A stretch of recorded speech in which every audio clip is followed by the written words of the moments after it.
The views expressed on the previous programs are those of That the wasn't host, Kelly, I guests, heard, and was callers, it? and do not reflect no. those of the Beasley Broadcast Group, its staff, advertisers, or agencies. I better squeak my secrets. Your home for Miami Dolphins football. All right. Sports Radio 560 WQAM. Miami, Fort Lauderdale. No George today. Not just sitting in this seat, but sitting in any seat. George went home puking. Hola. Yeah. Pooped my pants. That was the highlight of my trip to Amsterdam, baby. I did it again. Rectum. Say it again. I turned 13 on my last birthday. Daddy bought me a doll, and he told me to play. I wonder what Daddy'd say if he knew I got 69 emails today. With my name, my age, my face is posted on MySpace. I got out of prison, in 1982. Well, I was caught at the playground with a kid or two. Oi! Now I use the net. Email them today and tomorrow I'm wet. 'Cause her name, her age, her face is posted on MySpace. Hey, baby. You know, you're really mature for your age. How about we meet in person and get off this silly chat? I'll bring you beer and smokes. Well, now don't tell your mama. She doesn't understand your needs. I tell you what, baby, we'll have a real good time. You got a real pretty smile, you know that? And I'll tell you what. Let's meet at the mall. Near the video shop. Well, just don't tell your folks. And especially don't tell the cops, yeah. Whoa! He said I'm one in a million. That's right. All in sex as President Bill.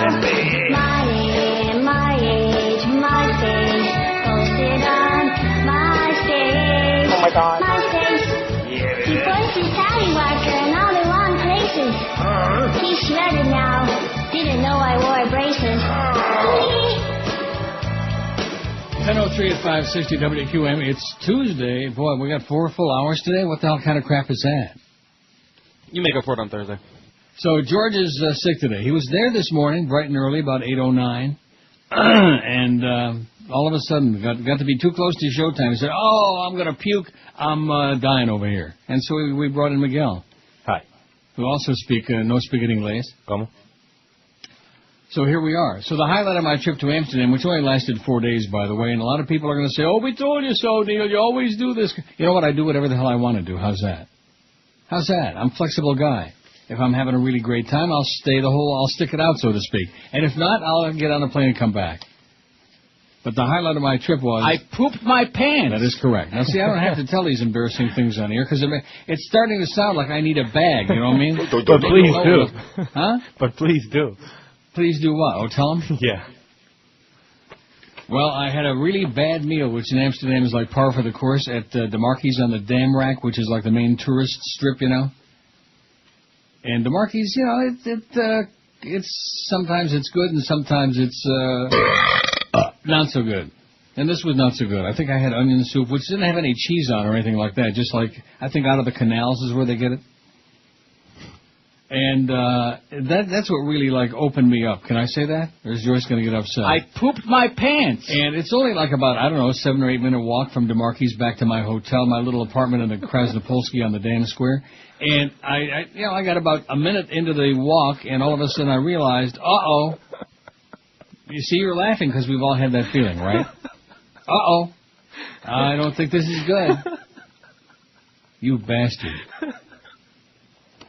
And sure enough, it wasn't good because I pooped my pants. That is correct. Luckily, I was wearing brown pants at the time, dark brown. I pooped my pants. So I don't think any of the touristas saw because they would have been, oh my God, look at this guy, he's pooping his pants. You know, he's pooping himself. Because every step you take, well, once you've lost it, so to speak, you know. Every step you take, right. And so I finally get to my little apartment. You know, I put the key in the door, and I get in, and there's a long stairway going upstairs. And I managed to hang on pretty well, but the only problem was, then I get to the apartment door. And like in most hotels now, instead of a key, there's like a little, you know, plastic credit card. Uh-huh. And I had been putting that thing in my wallet. So I take out the wallet, and I'm desperately searching to find the credit card key to get in the damn door. And come to find out, I had put it in my pants pocket for some reason this time. Just so I couldn't find it in time. As I stood there at the doorway, it just, oh, man. Well, it's just one of those things, you know. Why are you laughing so much? Why do you find such great joy in it? And thank God I had a washer-dryer in my apartment. Yeah, I had a little washer-dryer. Miguel's dying over here. Why do you find that so funny? Have you ever done that? Oh, man. It knows also when you're getting home, when you really got to go. And your brain says, okay, now you're there. You're not there yet. Yeah. Oh, that's absolutely true. I'm standing at the doorway. My brain is saying, okay, you're home. It's safe. And no, I'm not. Oh, my God. I don't want to get too vivid because we'll get joiced. Well, we always get joiced, you know. Yeah. By the way, Chicken Neck, if you're listening, which I'm sure you are this morning, quit being so depressing. George is pissed off at him. A lot of pissed off at this going on, you know what? Like Hank and Joe Bell, I heard that story. I guess the humper with now. Did you guys talk about this on the air, Chris? I guess you did. Oh yeah. And what did George say? Did he embellish it a little bit? I would like to see I would like to see a bout. It wouldn't last very long, a 30-second. About 30, man. Bout between Joe Taking and the humper. I'd like to see that. Yeah, we were taking bets on who would win. I think Hank would just fall on him. That would be the end. Oh, I picked Joe Bell. But evidently, so the humper was sitting at that little desk out there where the food is usually put. That's probably why he gravitates to that seat, because I can't imagine why anybody else would sit in that spot. But he was sitting there one day and just wild because it was so cold in the building or something like that. Yeah. So if the temperature isn't right, take it out on Joe Bell, which I think is a good idea. And he was calling him every name in the book. You fat mother effing whatever. Sucking whatever. And evidently Joe Bell was within earshot, so I guess the two of them had some words. Am I missing something? Did it go beyond that? Was it like a screaming match? How did it go? Were you here for it, Miguel? Nope. Were you here? Okay, so yeah, we just heard that basically Joe Bell walked up and said, so am I the fat MF that you're talking about? Mm-hmm. And Hank apparently had one of those, oh my God, what just happened look on his faces. Yeah. Oh my and then God. they both started yelling at each other, and Joe told him to shut up, and it's not how you act around here, and they kind of went at it, and then he walked away and went back to engineering. Well, what do you mean it's not how you act around here? Why the hell not? I call Joe a fat ass all the time. But then again, you know, I can afford to do that because I'm fat, but not that fat. But for Hank to be calling anybody a fat ass, I mean, the other part, the MF and the blank sucking whatever, I mean, that's one thing. Maybe Hank was confused. Maybe he was thinking about me. Maybe that's anyway, here's a really stupid email somebody sent in this morning. Sorry, Daisy. Oh, it's Daisy. Sorry. Directed at Neil George, whoever responds to the mail. It says, suddenly it's been determined that Swanee River, the Florida State song, is racist and needs to be changed to something more appropriate. Why is Swanee River racist? See, if George was still there, he'd be playing it by Al Jolson. How I love you, my dear old Swanee. He'd be playing it. Isn't that Swanee River? See, you don't even know. Way down upon the Swanee River. Oh, is that the one? Yeah. Way That's down I know that it is. Swanee River. Yeah. Oh, and by the way, Kim Bokamper's a piece of crap, too, even though he's on vacation this week. Now, he'll come back next week and accuse me of ripping him an ass while, you know, behind his back or whatever, behind my skirt. That apology he gave on the air a couple of weeks ago was so lame and so inadequate and so pathetic, you know. But this is what the jockocracy gets away with. They can go on the air and say anything they want. And, well, you know, they're nothing but a bunch of dumb jocks. Well, what are they doing on the air in the first place, then, if they're nothing but a bunch of dumb jocks? Is that a good question or what? Anyway, getting back to daisies, I know there's no comment. That's okay. You guys don't need to get yourself into a jackpot. I know you're there, and Bo Camper could squash you like a bug. You know, he's big and dangerous and real ballsy, real gutsy. Really lame apology, Kimba. Weak. Anyway, to answer the call, the State of Florida and Charlie Crist's office, Charlie Crist, announced a statewide search for a more appropriate and benefiting song. So Swanee River is way down upon the Swanee. Well, why is that racist? I guess I better look No, at there's supposedly a lyric in there that's racist. What? I read it one day, but I don't know. Is the word coon in there at any point? No. Oh.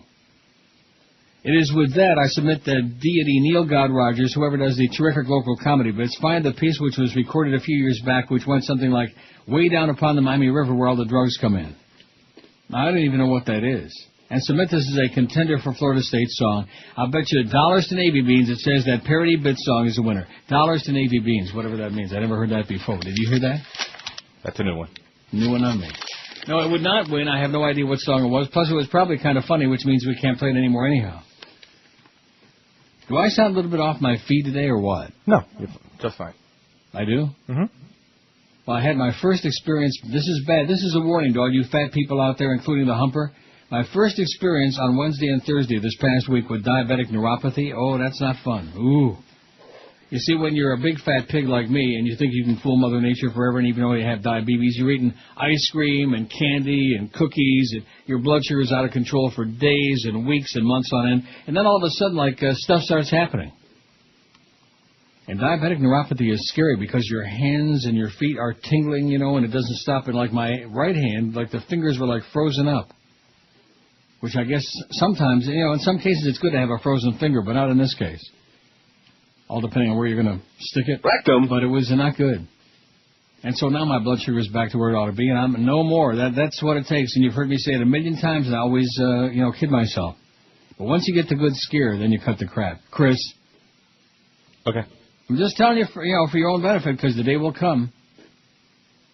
Fat. You can't fool the fat forever. You know what I'm saying? You can't fool those big rolls of fat. That was funny. Because you start gagging on it.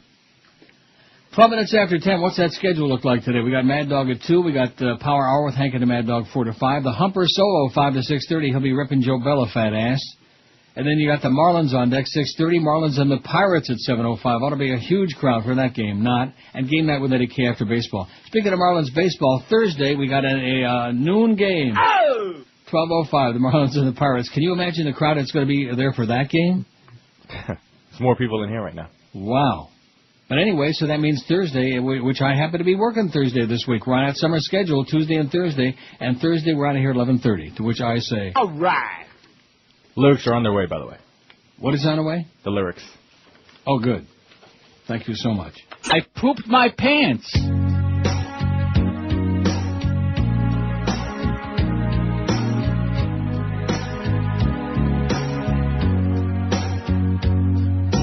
Been in here a few days now.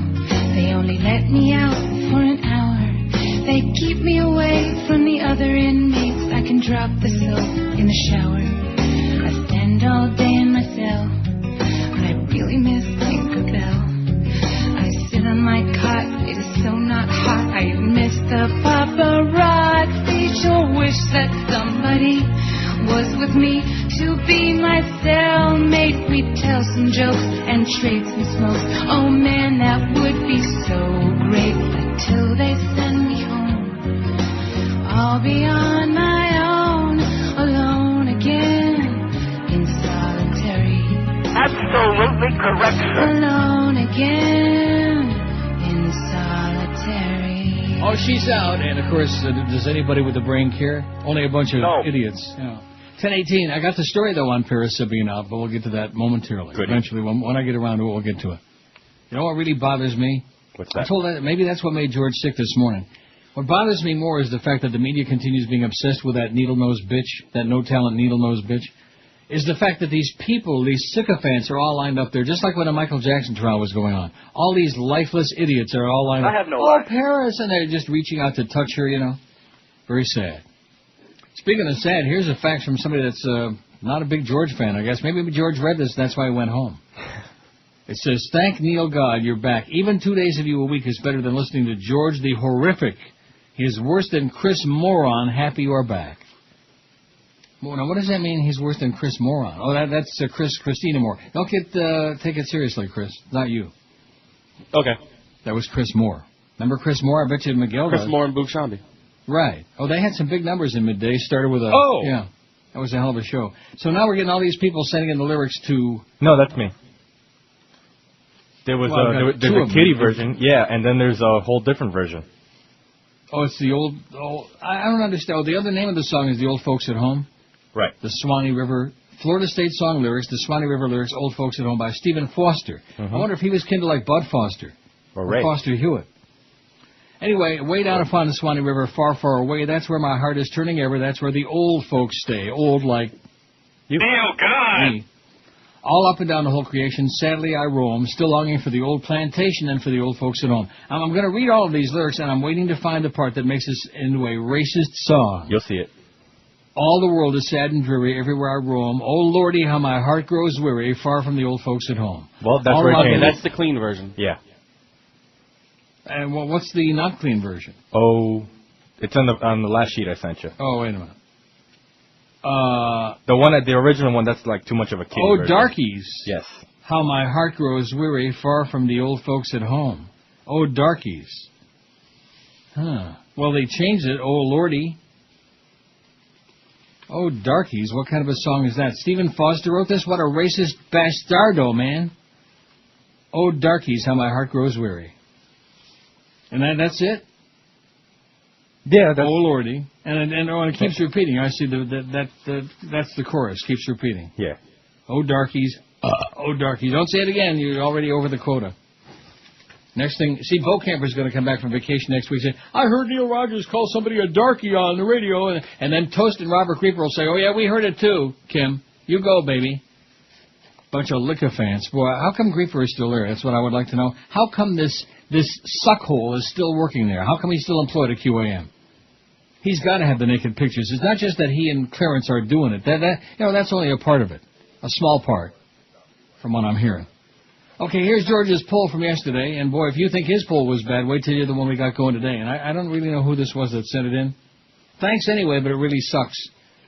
And this one yesterday sucked too. We had 712 votes. Now, Chris, how have the numbers been coming on the polls? We're not going to make 1,000 today. It's the middle of the summertime. We would hit about 1,000 when we would come in the next day. We did what? We would get the 1,000 when we came in. No. That's not what I'm talking about. Now, you know that. What kind of crapola is that? Well, we would put the poll on between 9 and 9:30, and by the end of the show, we would have between 300 and 600. Between 300 and 600? What kind of a number is that, 300, on our world-famous legendary poll? 300, my ass. If you could commit a crime and get away with it, what would it be? That was the poll question. 712 votes. Bank robbery, 380. Drug trafficking, 75. Murder, 67. That was my vote. Boy, if it was not against the law to commit murder, I've got a short list. Rape, 49. Theft, 46. Illegal parking, 45. Now that's heavy-duty illegal parking. Jaywalking, 29. Vandalism, 7. Arson, 6. Assault, 5. Trespassing, 2. And hit and run, solamente uno. Out of 712 votes. Illegal parking. Jesus, God. Well, what is with these? Well, of course, anybody that's stuck there for the summertime, good luck to you. And I notice very slowly but surely some of my correspondents are starting to come back. The professor, of course, is still out there. My good, close personal friend, he's there. And, of course, Brandon showed up today with some, depends after he heard my story about pooping my pants. Thanks, Brandon. Never heard from my good friend Ricky about his travels to Costa Rica and whether he got laid or not, so evidently he did not. Wouldn't you think if he did, he would have sent me a message and said, all right, something happened? Maybe he's still there.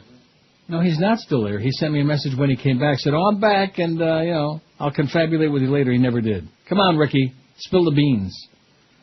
It was 647 on today's poll already, Chris. What was the total yesterday? 712. Well, that's because I changed the poll yesterday around 6.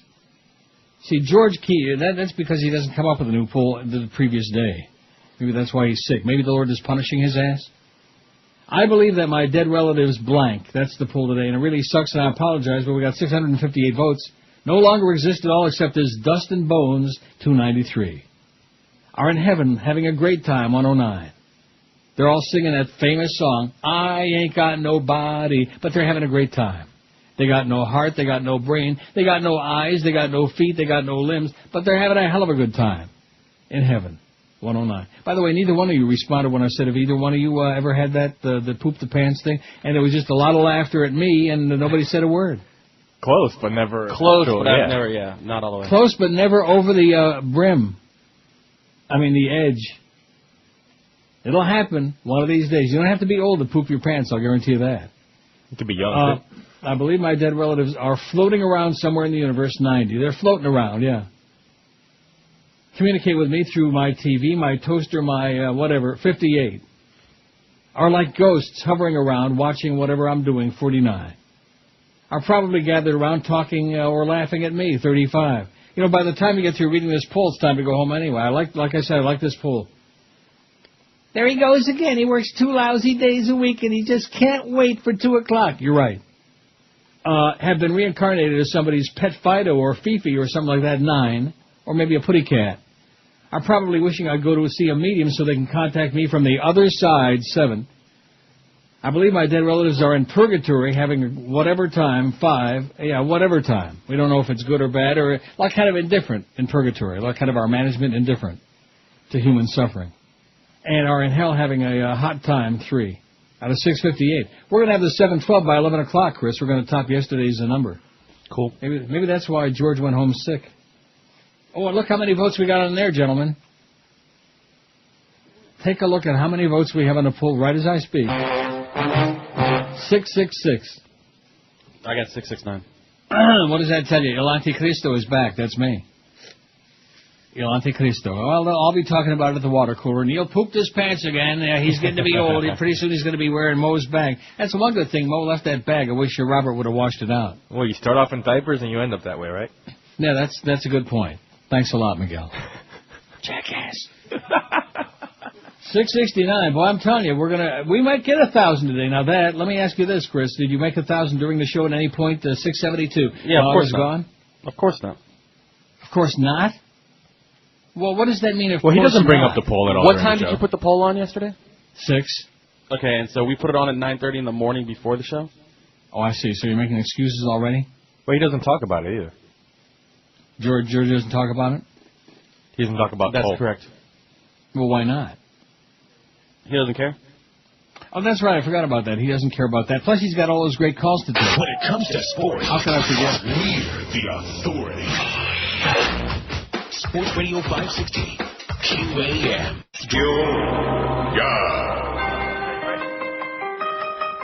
Yeah! Ain't ready. What's up, y'all? This your boy D-Mike. See, I usually do songs with, like, hooks and concepts and shit, right? But for that, man, I'm trying to go platinum. So I'm about to rock this shit. Check this out, y'all. Read a book, read a book, read a book. Read a book, read a book, read a book. Read a book, read a book, read a book. Read a book, read a book, read a book. R-E-A-D-A-B-O, okay. R-E-A-D-A-B-O, okay. R-E-A-D-A-B-O, okay. R-E-A-D-A-B-O, okay. Not a sports page, not a magazine. What a book. Book. Yeah, not a sports page, not a magazine. What a book. Book. Yeah, not a sports page, not a magazine. What a book. Book. Yeah, not a sports page, not a magazine. What a book. Book. Read a book, read a book, read a book. Read a book, read a book, read a book. Read a book, read a book, read a book. Read a book, read a book, read a book. R-E-A-D-A-B-O, okay. R-E-A-D-A-B-O, okay. R-E-A-D-A-B-O, okay. R-E-A-D-A-B-O, Raise your kids, raise your kids, raise your damn kids. Raise your kids,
idea. Why don't we replace Way Down Upon the Swanee River with that? See, I always thought that Swanee by Al Jolson was the Swanee River, but it's a different song. Maybe we could use that for the Florida song. What do you think? Which one? The Swanee or Read a Book? Well, both. Either one. Now, Chicken Neck, I don't want to start picking on him because he'll get all depressed and psychotic and suicidal. And I guess George already ripped him on the air. Is that correct? Not that I can remember. Yes, he did. Well, no, he said, you need to not make such downer songs that we can't play. Yeah, all the songs are about Joe Bell and Joyce and the fact that Chicken Neck ain't getting paid by them. And by the way, Chicken Neck, your check for me is in the mail, okay? See, I take care of my bills. I pay my peoples. Here's an example of why we're a little frosted with Chicken Neck. Hello, Gully. Oh, what are you doing here? I just came in to pay you a little visit, pal. I'm all naked in the shower. Why are you taking off your clothes? Ain't you ever seen Psycho? Yeah, but he had his clothes on. Well, for your information, this helps me feel closer to nature. Is that your ass pointing at me? That's right. And I'm in a very bad mood. Error message number 9. The Boca Brian bit you're listening to has been interrupted for lack of payment. Insert check into envelope to continue. Error message number 9. The Boca Brian bit you're listening... And that goes on for like another minute and a half of the same thing. See what I'm saying? We get the message, Chicken Neck. They're not paying their bills, okay? We know that. They suck. They're a bunch of grave robbers, okay? Whatever Hank said, multiplied times 10, and I go along with it. They don't pay their bills. People who do a great work for us have to fight tooth and nail, but in the meantime now, Chicken Neck has become so depressed and so morbid that that's the excuse for doing crap like that.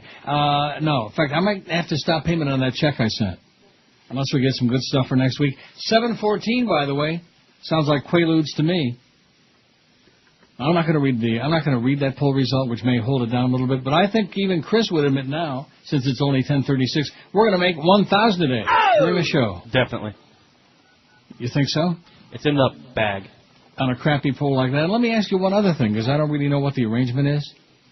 Because I don't want to be overworked during these summer months. How I ever got suckered into these Tuesdays and Thursdays anyway. See, the first couple of years of this deal, I had the whole summer off. Remember that, Miguel? Yeah. I had the apartment in Amsterdam. I had the whole summer off. Bye-bye. One thing I'll say about Amsterdam, no matter where you stay, it's unsanitary. The air is clammy, and then the first morning I was there, I woke up, I still got it. Can you hear it? I got a little like the phlegm, the sore, the raw throat, and the sniffles, and a cold. Because it's unsanitary there. It's clammy, man. It's clammy, mammy. Oh, mammy. That sounds racist to me. Is there such a song as Swanee by Al Jolson? Google it and see if maybe I'm confused. Maybe I'm thinking of Mammy, How I Love You. I don't know. I'm confused. I do like this story, though. A Texas man scheduled to be executed on Tuesday wants to die laughing. From 1919. What is it? From 1919. 1919. Boy, when I was only a child. Patrick Knight, 39, has been soliciting jokes on the Internet and plans to tell one of them before receiving a lethal injection today. He says he wants to keep his execution light. As Monty Python would say, he wants to be lightly killed. Well, now, here's a good poll somebody just sent in. And look, it's from University Dodge, where Bo Camper used to work, but doesn't anymore. You like that poll? It's not bad. What I hate most about the summertime is the heat, the afternoon storms, hurricane season, all the damn kids out of school, family vacations, Neil's part-time schedule, no sports except baseball, and I love summer. Well, that's not bad. And what I was going to ask you before I go back to this schmuck that wants to be killed lightly is, what is the deal? Who's making the poll for tomorrow? That's a good question. See, we haven't really arranged that. I mean, I'm doing the bedtime stories every day now that I'm back from vacation. I'm doing them every day because I'm a good guy. Because I'm a hard-working, fat old queen. I really am. And plus, I don't want poor Cordes to have to do 100 stories every day. I mean, see, George doesn't pay any attention to the poll, but the bedtime stories, he does the opposite. He just goes crazy with that. Am I right? Yes. 100 stories, 200 stories. It's like we got a newspaper, a library. So I think this poll that somebody just sent in, that would suffice for tomorrow. What do you say? I'll fax it to Eric. Wouldn't that be a nice gesture? Because George is already saying, well, what's going to happen tomorrow if I can't come in? I'm getting ready to puke. He does a lot of puking, you know what? One thing about George and yours truly. See, he's got a problem with the one end, and I got a problem with the... Rectum. Oh, yeah. That poop in the pants deal, man. It's not good. So, Al Johnson, that was a movie, Swanee River. Was it really? Yeah. 1919. 1939. Oh, the movie was 39. The song was 1919. Before some of us were born. He says he wants to keep his execution light. Now was sentenced to die for the August 91 murder of 2 elderly neighbors in Amarillo, Texas. Lyons said a friend of mine set up a page on the social networking website myspace.com to solicit jokes, and hundreds of suggestions have arrived in the mail. I'll be enjoying my last days on Earth, he wrote on the website. I'm not asking for pen pals. I'm asking you to spread the word that I'm holding a contest. I want people to send me their best jokes and to keep me and others with execution dates laughing. Texas leads the nation with 396 executions. None of us put that have ever joked about it, Lyons said. We've certainly had some people who recited a poem or a Bible verse, or maybe sang Swanee River. Some people have asked forgiveness or who pray, she said. This, to my knowledge, is the first time anybody has told a joke as their last words. Isn't that cute? He wants to die laughing. 719 on the poll. Boy. That's going to be really bad if we get 1,000 votes today. See, if George would just butch up, I've tried to teach him that over the years. You put the poll on the night before, you know. But he's always so stoned the night before that just, you know. That's not right. Maybe that's just why he's puking his guts out. I think it's stress, don't you? He's got that really bad family situation. 721 votes on the poll. 19 to 11 at QAM. You drudge packing? Oh, hello? Yeah, hello, OJ? Yeah, this is the juice. Hey, this is Michael. Michael Vick. Yeah, I play quarterback for the Atlanta Falcons. Oh, yeah, I think I heard of you. Yeah, listen, OJ. Hey, shut up, dog. Listen, OJ. The reason I'm calling you is I'm in a little bit of a trouble with it. Shut up, dog. Shut up. Shut up. I'm in a little bit of trouble with the law right now. The law? Yeah, with everything you did, everything you went through, I thought maybe you could give me a little information on how to handle the situation, if you know what I'm saying. Well, listen. All right, here's my only piece of advice from the juice. Let's say you killed your wife and another dude. You would never say, I killed them. Instead, you'd say, if I had killed them. This is how I would have done it. You know what I'm saying? Okay, now, listen. Hey, you're going in the pit. You're going to go in the pit right now. That's enough. See, I didn't kill nobody. What my situation is that I was... Shut up, Tom! I didn't kill nobody. Listen, man, that's all I got to say. I got a tea time right now, and after that, I need to go out again, try to find a real killer. But good luck to you, Maven. That's Michael, all right? Michael Vick. Listen, I can't hear you. All right, that's it. Y'all going in the pit. That's it. Y'all going in the pit now. All right? That's you. 10:47, 13 before 11 at 560 WQAM. We got 7:37, man. We're flying. 7:37 on the pool. I just faxed Eric that really neat pool, what I hate most about summer. It's not too bad. Right? No, it's good. Big improvement over yesterday and today, if you ask me, but what do I know? If you tuned in a little bit late, you missed the big news that I pooped my pants in Amsterdam. That was the highlight of my trip. Well, it wasn't really the highlight. I had a couple of highlights, but I'm not going to talk about those on here. That would be really bad. Well, the story's the highlight of my day, so. Was it really? Well, you are such a sadistic bastard, you know. Someday, I hope that you have wild diarrhea right in the middle of a shopping mall. Uncontrollable, and you're wearing white pants. I pooped my pants. Yeah, I'll be wearing white pants, sure. White pantaloonies. Well, they'll start out as white, I'll tell you that. God. Thank God I was wearing dark brown pants. Oh, thank the Lord for that. 7:37 on the pool. I believe my dead relatives are. I just don't have the fortitude to read this whole thing. It is so ponderous. Don't you agree with me? It's a bit long. No longer exist at all except as dust and bones, 320. That's the winner, and the others are all... the others are all bringing up the rear, if I can say that. Can I still say that? See, I don't know what happened in between while I was on vacation. except that Joe Bell and Hank got into a big screaming match. Well, was there screaming, or was it just like Joe told him off a little bit? Was it a screaming match? I think they were going back and forth a little bit, but Really? I'm not really sure if just if after Joe kind of opened up, if Hank just kind of shut up or what. But How'd you like to weigh those two asses, huh? Hank and Joe Bell's ass. Man, there are people who their whole body don't weigh that much. I always like the good stuff around here. Okay, if we must, and let me say it again, it makes me nauseous. Why can't she just take all that money that she inherited and, like a reasonable person, go off and enjoy it and have a wonderful life? You know what I mean? If you inherited millions of dollars, would you keep trying to stick yourself in everybody's face? Well, the media doesn't have to go to her face either. Go away, parents, you bitch. Oh, man. Just like O.J., just like Michael Jackson, the same thing. You bitch, you slut, you whore. America's obsession with the mediocrity and with real slime balls. Hotel heiress Paris Hilton walked out of an L.A. area jail early today with a big smile on her puss after serving 23 days for violating her probation on a reckless driving conviction.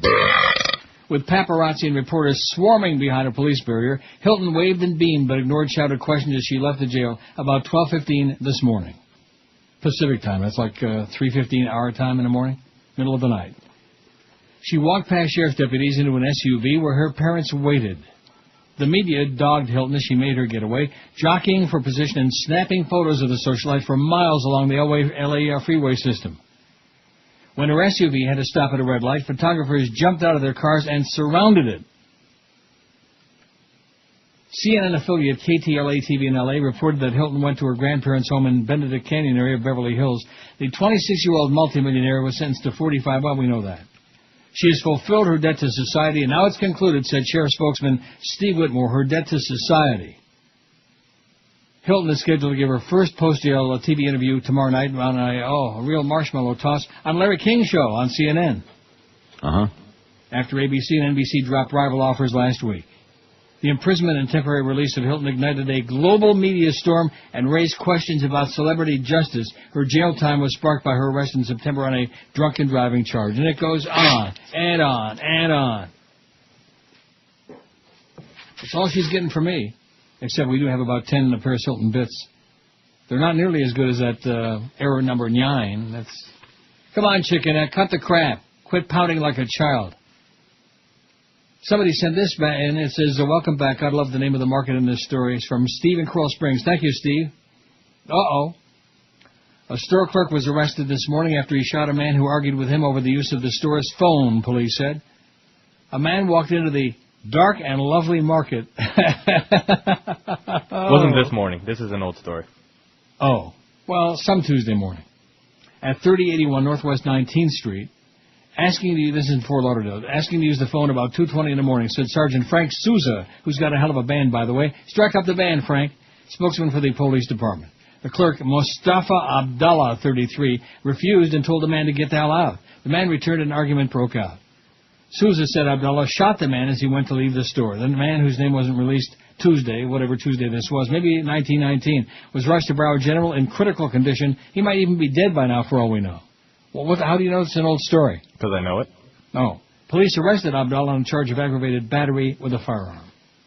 I want to use the phone. Well, guess what? There you go, Pally. 764, we're going to be dangerously close to 800. And guess what I'm going to do because I'm such a damn good guy, Chris? And this is assuming George is going to be back tomorrow in good health. What are you going to do? Now. 5 or 6 o'clock, I'm going to change the poll because I'm sure Eric has probably got this new one up there. Let me take a look. Pull switch. Pull switch, hit it again. Yeah, you see that? He's got the new one up there already. So I'm going to give George a head start. Isn't that damn lovely of me, even though he's screwing off today? It's mighty kind of you. It is. That's because I'm a whale of a guy. Just take a look. 774 on our infamous poll. So George doesn't talk about the poll at all. Well, that's good. That's really bad. It just kills a lot of time to keep talking about the poll and reading the result. Who the hell cares about some stupid-ass poll, even though it is legendary? They'd be a lot more interested in this story. Almost 1 in 3 American men say they've had sex with at least 15 partners in their lives, triple the rate of similar behavior found in interviews with women, according to a government survey. At least 15 partners in their lives.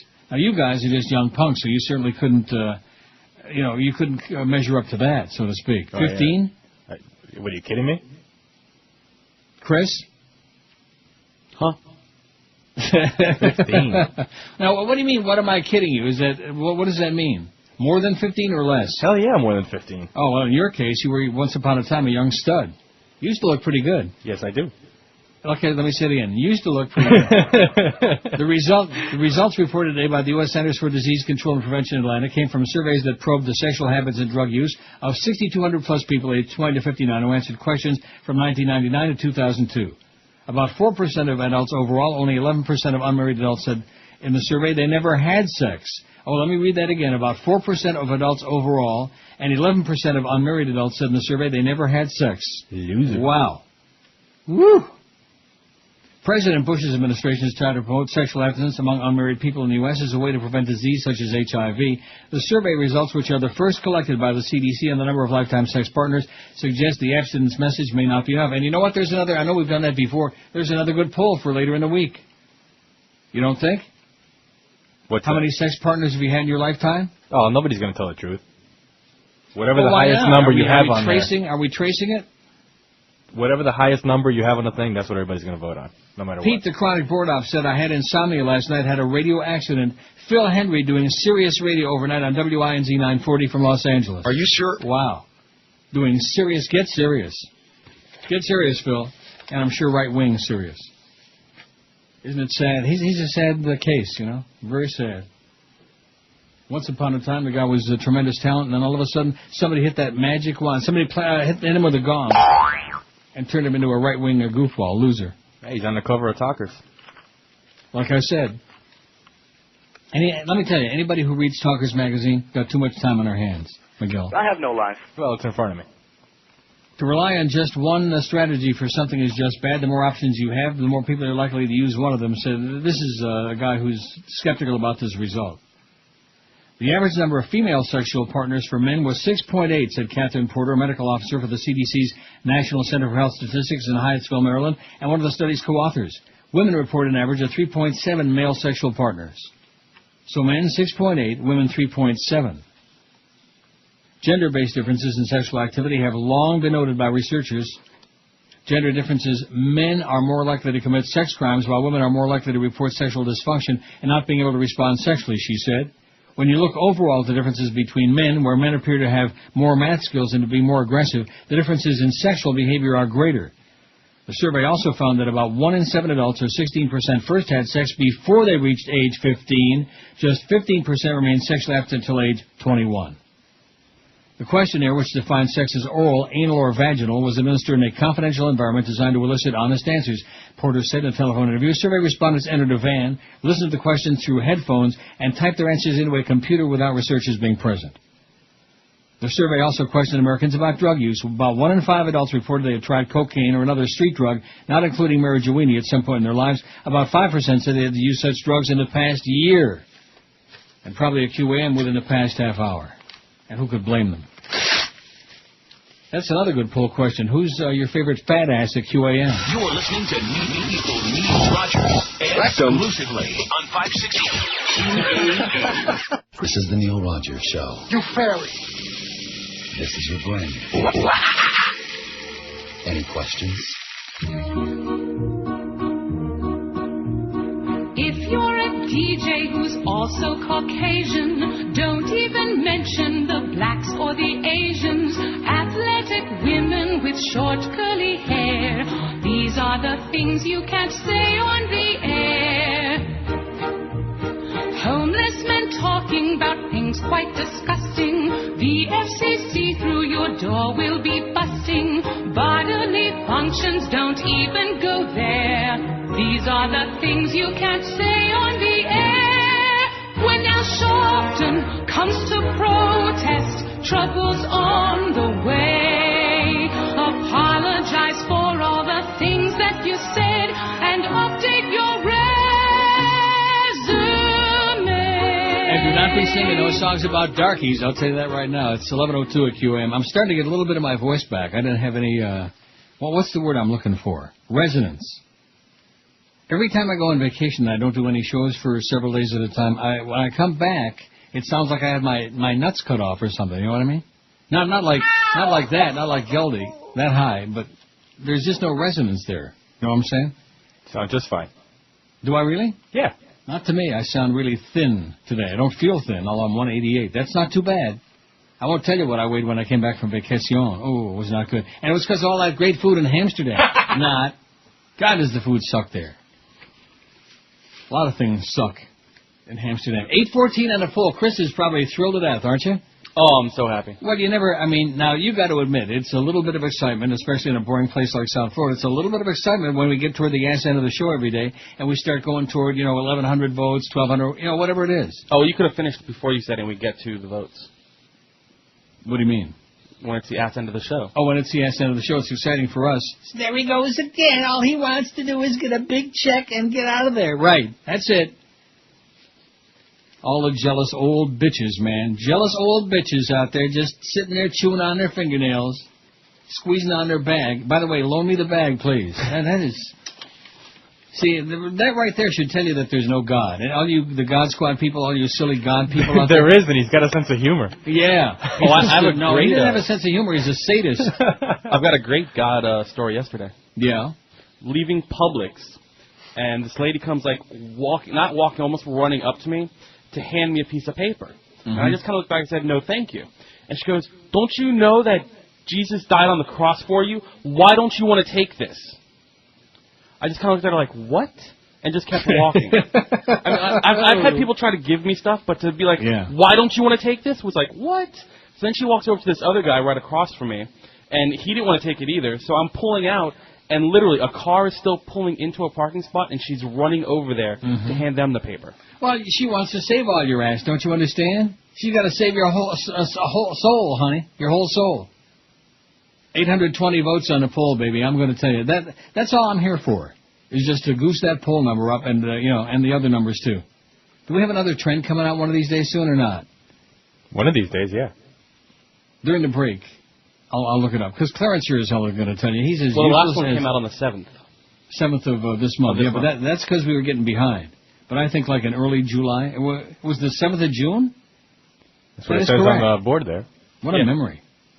What a memory, man. So one thing about fat people, we have good memories. Memories like an elephant and body to match.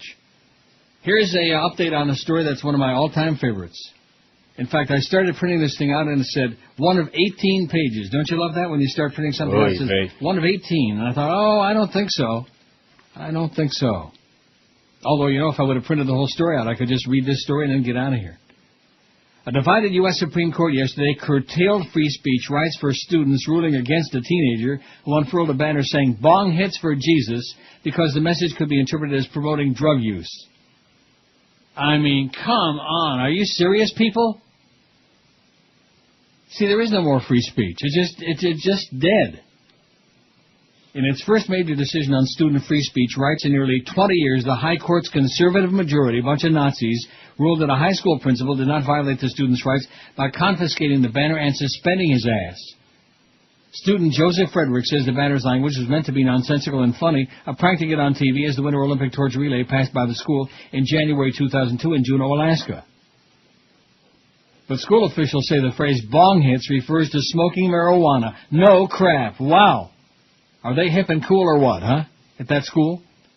We be hip and cool at our school. Principal Deborah Morse suspended Frederick for 10 days because she said the banner advocated or promoted illegal drug use in violation of school policy. I think Jesus might have enjoyed a few bong hits, especially while he was up there nailed on that cross in a lot of pain. Right? No pain, no gain, Jesus. The majority opinion written by Chief Justice John Roberts, who was appointed to the court by Bush, agreed with Morse. He said a principal may, consistent with First Amendment, restrict student speech at a school event when it's reasonably viewed as promoting illegal drug use. Oh, my God. Student speech celebrating illegal drug use at a school event poses a particular challenge for school officials working to protect those entrusted to their care from the dangers of drug abuse, Roberts wrote. I wonder if he talked to Clarence Token Thomas before he wrote his opinion. Liberal Justices John Paul Stevens, David Souter, and Ruth Bader Ginsburg dissented on the free speech issue and said the majority seriously harmed the First Amendment by allowing Frederick's punishment for expressing a view the school disagreed with. Sounds like that thing with Hank and Fat-Ass Joe, or Fat-Ass Hank and not quite so Fat-Ass Joe. Doesn't it sound like that? No.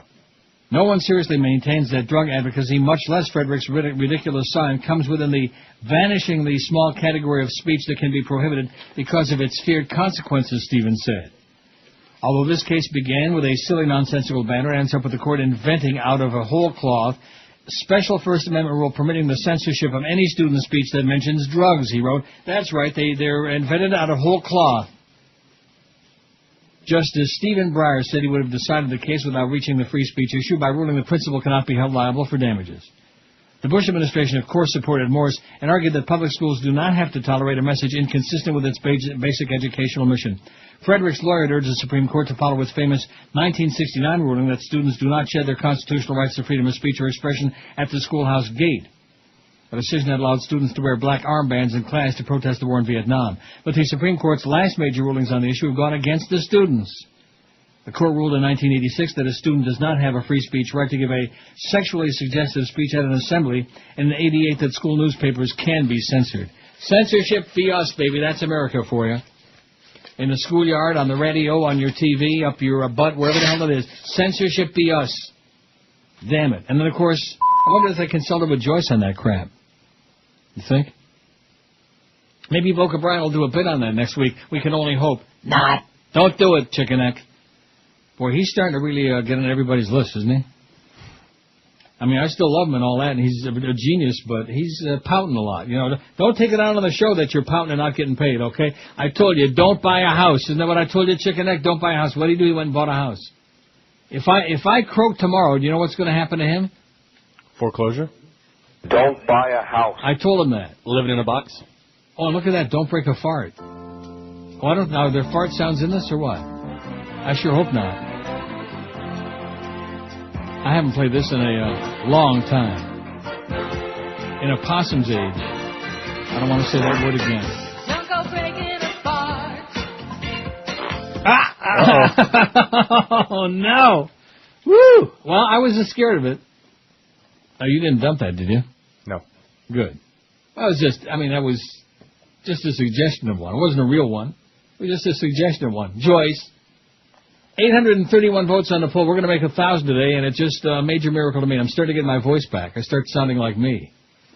I don't know why you said that. The first hour of the show, I sounded like the ghost of Neil. I don't know what that was all about. I do know what it was all about. It was that clamminess in Amsterdam. Clammy. There's no sanitation there, no matter what. An apartment, a hotel, wherever you sleep, the air is always like real damp and clammy. You feel like you're going to wake up surrounded by mildew, you know? Like with cobwebs all around your body. You ever have that feeling? No. No, you're laughing, but you never had the feeling because you've never been to Amsterdam. Have not. Well, you'd enjoy it there, believe me. You'd have a wonderful time. Stay at a hospital. Go alone. 831, I believe that my dead relatives no longer exist at all except as dust and bones. 343. Communicate with me through my TV, my toaster, my whatever, 130. Maybe my colostomy bag. That's what I'm going to be wearing pretty soon if I keep pooping my pants. I believe my dead relatives are in heaven having a great time, 130. Singing, I ain't got nobody. I mean, it's just, you God Squad people, man, you're so silly, you know. If you weren't killing everybody, it'd be really funny. Are floating around somewhere in the universe, 104. Are like ghosts hovering around watching what I'm doing, 60. They better not be. Are probably all gathered around talking and laughing about me, 37. Pointing at me like, oh, look at that jackass. Have been reincarnated as somebody's pet Fido or Fifi or Fufu or whatever, 10. Do you see that thing that they've showed a million times with the world's ugliest dog? Did you see that contest?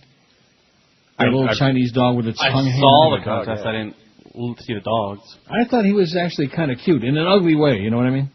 Kind of like me. I'm adorable, but in a very ugly way. Are probably wishing I'd go see a medium so they can contact me from the other side, Ocho. Are in purgatory having a whatever time, Cinco. And are in hell having a hot time, Cuatro. Soltanto Cuatro. 834. See, you needed me to come back and do this show today to kind of goose things back up again. But on Thursday, we only got an hour and a half. We get screwed badly. And I feel so guilty about that. Having this really soft summer schedule, working only Tuesday and Thursday till a week after Labor Day, and then finding out we got a Marlins game on Thursday. It better not rain on Thursday, I'll tell you that. Can I look at the forecast? What else was I supposed to Google during the break? I was supposed to look something up. What was it? I forgot. Oh, the trend. Oh, the trend. Very good, Miguel. Miguel's on top of it today, baby, as is usually the case. The trend, and what was the other one I just said? The weather, was it? The weather for Thursday. Not that I'm getting old, you understand. Or senile. Or old-timers disease. Neil Rogers, middays. Sports Radio 560, QAM. Feel good. Here she comes, walking down the street. In 2008, she wants to be the nominee. Hey, she is Hillary. Her husband used to sleep around, but she's too busy campaigning to worry about the cheating clown. Hey, she is Hillary. She'll be shaking hands around the town. The White House she's desiring. She is Washington bound. She just wants to be president. Republican she thinks she can beat, but they don't want no more Clintons on the Pennsylvania Avenue street. Well, I got good news and I got bad news. The bad news is about the weather for Thursday. Numerous thunderstorms, baby. Uh-oh, that sucks. That blows. Late afternoon, though, I'm sure. But, well, yeah, so there's a rain delay. It's got nothing to do with us. We'll be long gone by then. And speaking of that blows, that reminds me, I bet you George didn't play even a little bit of while I was gone. No fart sounds anymore, right? Did he play a little of that, Chris? No, not at all. Ain't no fun sound Like before. Well, that's all we can play because, we get joiced and I need the money. That's the way it goes. How are we doing on that pull? We got to 1,000 yet or what, Neil? Well, let me look. We got 848. That's great. And the other good news is that on July 5th is at 10 a.m. is when the numbers come out. That's a week from Thursday. Is that correct? Look at your calendar there, because the 28th is a Thursday. Yes, and it June is. has a 30. What? Junio. Thursday. I can remember sitting here and saying, boy, it's El Uno de Junio, and it seems like it was only a couple of days ago. Remember that, Chris? Yeah, and then you now it's almost El Uno de Julio. Julio, speaking of Miguel, Julio. Got a lot of Julios in that station, man. Lots and lots of Julios. George and Miguel and who else? Noslin. Who else? Roly Poly. Who just walked in. Oh, what do you mean just walked in? He just walked in to say hello to Miguel. Oh, I see. And do you speak in English? Are you guys doing that clan thing again? You speaking in Spanish? That's clan with a C, not a K. Huh? They're talking at the moment. What? I saw subtitles.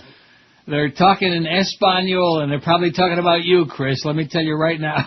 Oh, they're saying that fat maricon or something like that. Yeah, you know. Yeah, very nice.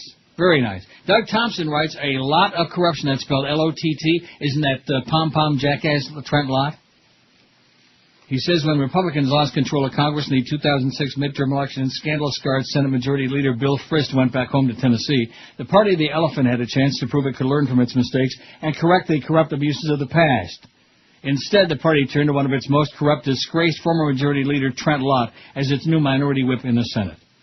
Lott's reemergence as a power broker in the GOP showcases how Republicans still believe in the old boy system and couldn't care less about reform, decency, or rule of law. Lott fell from grace, if only briefly, in 2002 when he praised Senator Strom Thurmond at the longtime South Carolinian's 100th birthday party.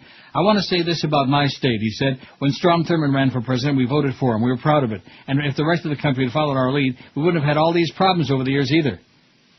Thurmond ran for president on a racist platform in 1948, calling for continuation of segregation in the South.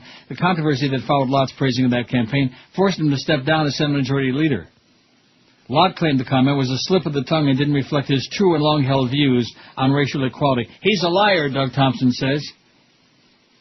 On December 11, 2002, the Washington Post reported 22 years ago, Trent Lott, then a member of the House from Mississippi, told a home state political gathering that if the country had elected segregationist candidate Strom Thurmond to the presidency 30 years ago, About 30, man. we wouldn't be in the mess we are today. The phrasing is very similar to incoming Senate Majority Leader Lott's controversial remarks at the 100th birthday party for Thurmond last week. The Jackson Clarion Ledger reported Lott's earlier comments in a November 3, 1980 report about a rally for the presidential campaign of Ronald Reagan in downtown Jackson, at which Thurmond was the keynote speaker. Thurmond, according to the story, told a gathering of 1,000 people that the country cannot stand 4 more years of Jimmy Carter. We've got to balance the budget. Jimmy Carter won't do it, but Ronald Reagan will do it. Then Thurman declared, "We want that federal government to keep their filthy hands off the rights of the states." For many supporters and opponents of civil rights, the phrase states' rights stood for the rights of states to reject federal civil rights legislation. After Thurman spoke, Lott told the group, if we'd elected this man 30 years ago, we wouldn't be in the mess we're in today. Lott is not only a liar, but like so many other members of Congress, his vote is for sale. When I worked as a congressional chief of staff in the early 80s, Lott's office was a gathering place for lobbyists and power brokers, and he kept a list of people who gave enough money to gain access to him and his staff. Lott would counsel younger Republican members of Congress how to milk the system for money and how to get vacations and invitations to speak at special interest group gatherings at exotic locations. More than once, my boss would come back from the Republican cloakroom with a note and say, "Trent gave me this guy's number. He said he's good for a golf weekend." In 2003, Lott led a Senate effort to limit big media ownership of local TV stations, a move that threatened the expanding empire of Fox Corporation and Rupert Murdoch. So Murdoch's publishing house, HarperCollins, suddenly decided to sign Lott up as an author, giving him a $250,000 advance on a new book. A few days later, Lott, in a late-night meeting with his colleagues, backed off his opposition and agreed to a new provision that would let Murdoch keep his stations. As Joe Becker reports in the New York Times, an aide to Mr. Lott said the book deal had no bearing on the senator's decision, and a spokesman for Mr. Murdoch chalked it up to coincidence. Still, the ownership fight showcases the confluence of business, political, and media prowess that is central to the way Mr. Murdoch has built his global information conglomerate. Rupert Murdoch also owns Fox News, the most pro-right-wing news channel on cable and satellite TV. Just another coincidence, ? Doug Thompson wants to know, and of course the answer is no. About all the crooks all the time. And what do we care about that when we got Paris Hilton to worry about, right? So next Thursday, and then that's something I'm going to be on that day. Wow. Do we have a Marlins game on that day, starting like at about 10:30? Let me look. July 5th, Thursday, July 5th. Oh, damn it, the game starts at 3:35 p.m. at San Diego. But, that's Pacific time, so that's like whatever it is. So that means the numbers come in at 10. We can milk that for a couple hours, right? Of course. Good. Did Miguel leave, or is he still there? Right here. Why? Because you get so upset when I read all these bedtime stories. And if you think I'm taking any calls today, guess what? Dream on, sweetheart. Dream on. I'm good. I don't see any anyhow. Do you? We had any calls on here? Has there even been a flicker? They know that when the old Queen is on, man, there's no calls. When George is on, it's... Line 9 lights up every once in a while. What is it? Line 9 lights up every once in a while. Don't even talk about this, George. Prozac! You know what that is. Miguel, whatever. We like it when we don't have calls, because that means I don't have to listen to them. Oh, you're screening, though. Oh, my God. He loves today, though. Forget about it. In fact, let me reach over and shut that baby off. Thank you. Here's a fax that says, "Hi, Neil. Bob from Dallas. How you doing, Bob? How's it going, you redneck? I mean, love the show. I don't get it. ABC has a Shaq promo running where heavy kid cuts one in what cuts one. Do you understand what this says? No, I was hoping you'd tell me. Yes. The commercial ABC has a Shaq promo running where a heavy kid cuts one in while the kid is doing sit-ups, and Shaq uses the F word. How is it ABC can get away with that in prime time, yet you can't? I think what he means is cuts a fart. Is what he cutting the cheese? Well, he said cuts one in. Yeah, I think he just wrote that wrong, but yeah. Hey, Bob, maybe they're cutting him in, but I think you ought to cut it out, Bob, in Dallas. Well, thanks, Bob. He's listening online. How do you like that? Along with zillions of other people, at least several hundred. 8:59 on the poll. We're creeping toward that 1,000 mark. Now, it's not, it's the 27th, 26th of Junio, man. What do you expect? Anybody with a brain is on vacation. They're not there. They're like somewhere. Anybody but there. Where do you want to be the rest of your life, Neil? Anywhere but South Florida.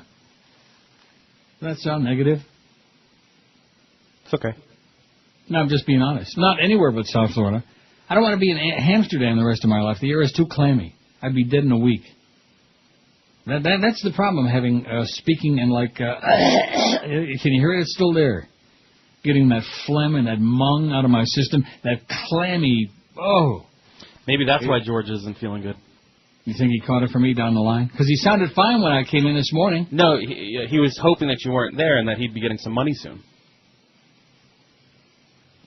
Are you starting with that will crap again? Never. Guess what? Neither one of you guys are in it. That's why I don't care. 866 votes on our award-winning legendary poll. I'm pretty excited.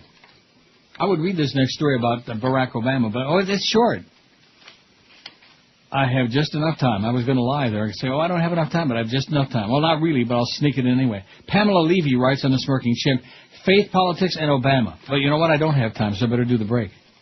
And I'll see, there's a little tease for you. A little tease. By the way, there was a story in the local paper here this morning that if Canadians had to choose the next American president, Hillary wins overwhelmingly. Isn't that depressing? And I thought Canadians knew something. It goes to show you they like her because her last name is Clinton. That's why. They hate W and they love Bubba. That's the bottom line. Here and around most of the rest of the world where the people have an IQ larger than their thumbnail, as opposed to America where all of his approval ratings have got a minus in front of them now. Kind of like the numbers across the street. How are they doing across the street, by the way? They're still on the air? Yep. Because I'm hearing a lot of rumors about that if Joe Rose should bail ship over there, they're just going to shut that baby down. That's a rumor I'm starting, hearing today, Joel Feinberg. Oh, he's starting rumors, we're going off the air. Yeah, get all upset about that again and pout like a little child. You simpleton, you jackass. You fairy. Right. 27 past 11 at 560 WQM. God, your breasts are beautiful. Absolutely. Huh?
is a bus. He did it, even killed Polly Walnut. No Dr. Melfi in the big finale, that's okay. But way too much AJ. That depressed little clown is always feeling down. What the bleep? I almost fell asleep. But what a crappy final show. I wish somebody got hit with a piano. Boston Bob, who ran the Jersey Mob, is still alive. The Sopranos, the Sopranos. Why not just whack 'em all? Kill Tony at the Willow Why the hell not wake up Silvio? Or kidnap Carmela Soprano? What a scam, what a sham. What a total lame ending. That David Chase is a butt. He didn't even kill Polly Walnut. 11:33, 27 on noon at 560 WQM. I finally got my voice back after an hour and a half of, I guess I was just testing it out, you know, like trying to find the right pitch. Speaking of the right pitch, we got the Marlins game at 11:30 on Thursday. 11:30. I mean, are they crazy or what, huh? Yes. They're having a noon game on a Thursday afternoon. It's going to be 180 degrees in the shade. Oh, it's going to be a lot of storms, too. But Chris will stand by to do a rain delay show for a couple hours, won't you? Oh, yeah, of course, sure. 873 on your poll, Chris. 873 vote. And we'll have over 900 by the top of the hour. Man, talk about legendary or what? What did George have yesterday? 40 votes? Don't be picking on George now. He's ill and he's puking. He's on his hands and knees. Wouldn't be the first time. And somebody faxed this in about sellout Phil Hendrie. Are you sure? It says we have good news and bad news to report. What is this from? Do we know? Do we know where this came from? No. Do not. It says the good news is that Phil Hendrie, the most innovative and creative talk show host since the legendary Bob and Ray show 30 years ago. About 30, man. will be returning to the airwaves on June 25. That was yesterday. The bad news is that Phil's show will be distributed by Talk Radio Network, a right-wing syndication company. According to the Phil Hendrie news site, the veteran host has said the show might not have a comedy focus. While all talk radio syndicators, with the exception of Scare America and possibly Westwood One, are dominated by right-wing talkers, TRN is especially committed to spreading its right-wing ideology. The company is headed up by one-time hypnotist and current right-wing Christian theologian Roy Masters and his son Mark Masters. Crazier than a bedbug. Similar to Laura Schlesinger, Masters was brought up in a Jewish home and converted to Christianity as an adult. Oi, a goy. Now wait till you hear this part. We asked Henry if he was going to change the format of his previous syndicated show and whether it was going to be similar to the other shows carried on TRN that feature right-wing hosts. Well, I don't know what you think a right-wing show is, Henry replied. My show will not be the ones you mentioned, but I may take the same general position as those people on certain issues. Don't let the radio brainwash you into thinking right and left are relevant anymore. Oh, my God. Oh, my God. Well, the sellout's complete. What can I tell you? You know, he's got to make a living, I guess, right? Everybody's got to make a living. Is that a good excuse or what? No. Sell out. When in doubt, sell it out, Phil. Nazi bastard. Pamela Levy writes in Smirking Chimp, Faith, Politics, and Obama. She says, when John Kerry gave his speech on faith and politics last September at Pepperdine University, I thought it was one of the most moving speeches I had ever heard Kerry deliver. Barack Obama delivered a speech on faith and politics at the 50th anniversary convention of his own denomination, the United Church of Christ, on Saturday at the Hartford Civic Center.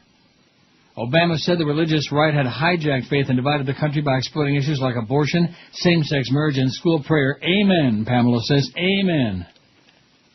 Oh, speaking of amen, Brady Quinn was on. What was I watching this morning? He was on the NFL Network, getting interviewed. He looked really good to me. Anyway, she says, I'm not a religious person, as I've noted here before. I'm a spiritual person. I believe as strongly about the separation of church and state as I do in freedom of religion. But as John Kerry pointed out in his speech last September, service and faith go hand in hand. Or is that gland in hand? Barack Obama told the audience that religion has a rightful role to play in American politics, and he praised people of faith who he said are now using their influence to try to unite Americans against problems like poverty, AIDS, the healthcare crisis, and the violence in Darfur. Mr. Obama used his 45-minute speech to recall the church's and many others' proud history of involvement in the American Revolution and the abolition of and civil rights movements. But somehow, somewhere along the way, faith stopped being used to bring us together, Mr. Obama said. Faith started being used to drive us apart. Faith got hijacked, he said. If that Swillery beats him in the primaries, man, I'm going to be so... Well, you know, he's just too educated. He's too smart. She's got one thing going for her, and that's she's Bill Clinton's wife. And that's it. Nothing else. All you Hillary supporters out there, get a life. I have no life. Get smart. I can't wait till we get to 900, because then it's going to be exciting as hell, Chris. It's going to be like old times. Definitely. 879. We only need 21 votes in 22 minutes to get to 900 by the top of the hour. We can do it. Speaking of organized religion and that crap, which it is, this is from Smirking Chimp also. It says, organized religion, what is it good for? Absolutely nothing. Say it again. War by Edwin Starr. I got it here somewhere. If I want to do a little work, I could dig it out and play. War, what is it good for? Absolutely nothing. Say it again. Remember that? Yeah, of course. No, you don't. Yeah, I do. I bet you Chris doesn't remember that song, War by Edwin Starr? I mean, I don't remember when it first came out, but I've heard it, of course. Oh, you did hear? You heard the song? Yeah. It says, I must preface my 2 euro cents, which is about 3 U.S. cents into the discourse, with the following disclaimer. I'm an atheist. Good. Notice I did not say devout atheist. Atheism is not a belief system. It's the absence of belief. So saying I was devout would be like saying my grandparents are all devout corpses. Death is a negative state, a state of it just is. Like atheism. With that aside, religion of the organized sort to me is more than just wrong. It's superfluous in the extreme. Amen. Want to believe in God? Fine. Do it right where you are. Go nowhere. Do not congregate in a special sanctified location once a week to natter and sink and bow your head in the presence of other devotees. God should be a private experience, not for sharing, not for display, and most definitely it should never be set to music. Music in and of itself is a gift from God. It needs no augmentation with the name Jesus or Jehovah or Yahweh flitting hither and thither. Leave God out of the musical equation. If he or she exists, they can hear you just fine. Awake, asleep, whenever, whatever. God is always watching you. That's the chief reason I can't buy the God hypothesis. It's just too damn creepy. Google Earth and other than Google Street program are more than I can bear. Is someone watching me right now? Perhaps, but it's not God or Jesus or Zeus or Odin. It's some insomniac in Tacoma. Be that as it may or may not, what I find most off-putting about organized religion is that by its very nature it must gang up on others or non-believers. It lends itself to a mob mentality. Put another way, a single person has zero inclination to tell strangers how to behave or have sex. But get a group of believers together before you can say Hosanna, they're proselytizing non-believers. Missionary position, anyone? Everyone. And if that fails, they set to burning or skewering or bombing the non-believers. Organized religion's most egregious failure to follow its own tenets, live and let live, is practiced with far more frequency and fervor by atheists than any person ensnared in the velvet glove stranglehold of organized religion. It's a long article. I'm going to pause. Can I put it on pause? Can I put it on hold? Okay. I'm holding it. Not too tight, though. 880 on the pool as we continue struggling through the dog days of summer. And thank God I'm not here for most of them. George might be back tomorrow, and then again it might be Miguel and Chris.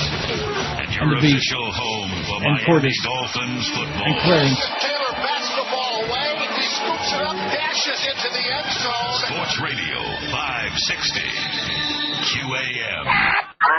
This is Andy. He has incurable tuberculosis, but there is hope.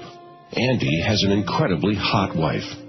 Despite Andy's deteriorating physical condition, he wakes each morning with a smile as he glances over at two amazingly voluptuous reasons to live.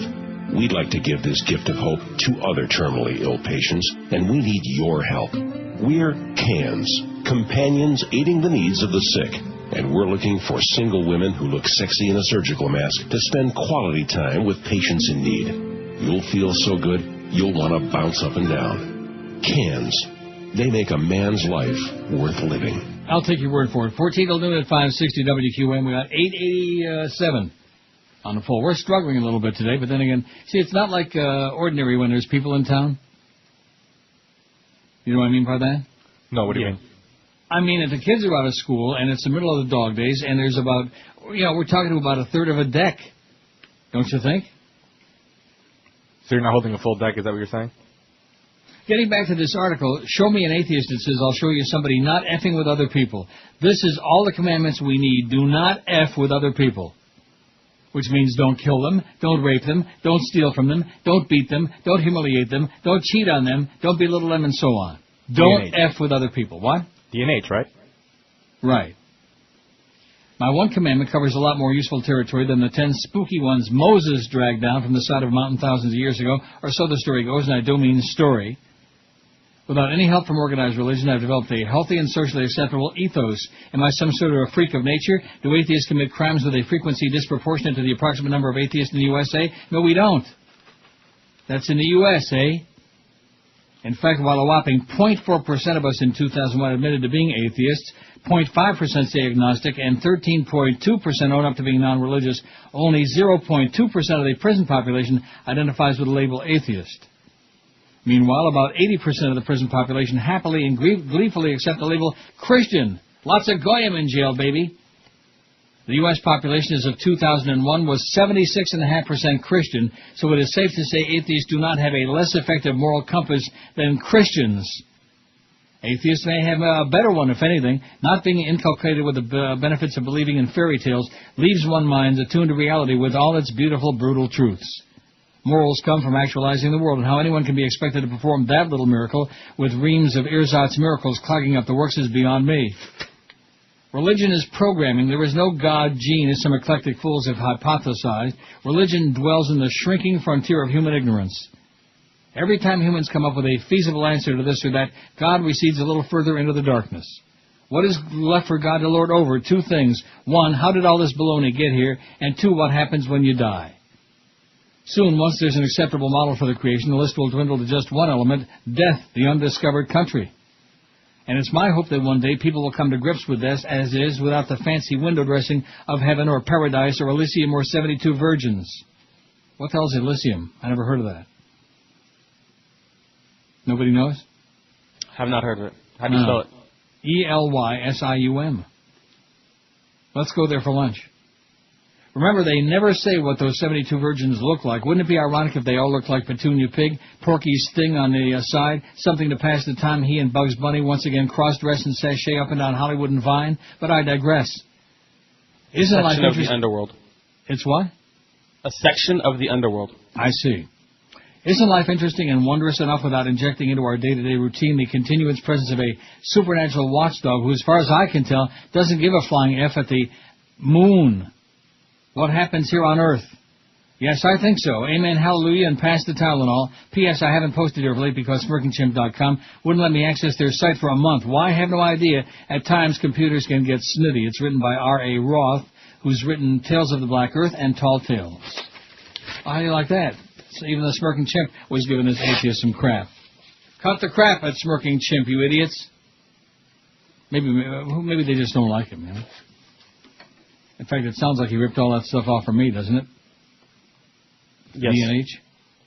Sounds like my religion, baby. Do no harm, and that's it. And all the rest of it's a bunch of fairy tales and man-concocted crap. It's an excuse to hate people and kill people and be intolerant and ignorant. That's what it's all about.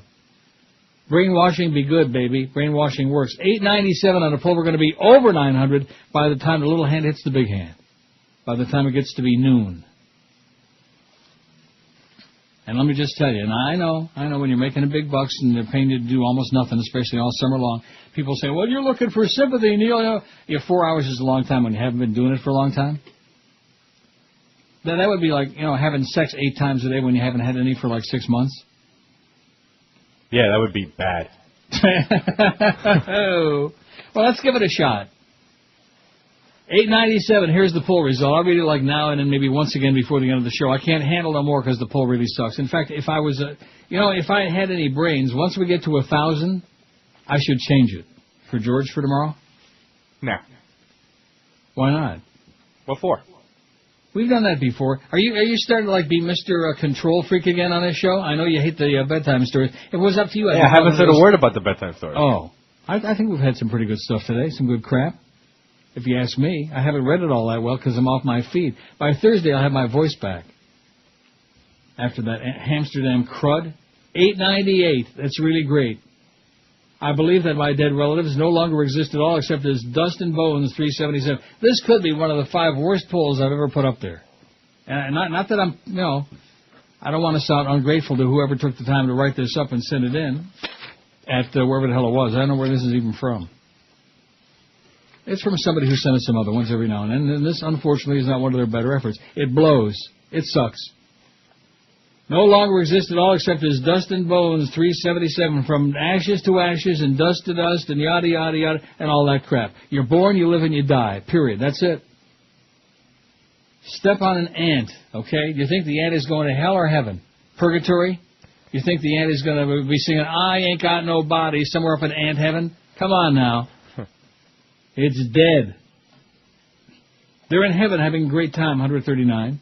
Communicating with me through my TV, my toaster, my, whatever, 138.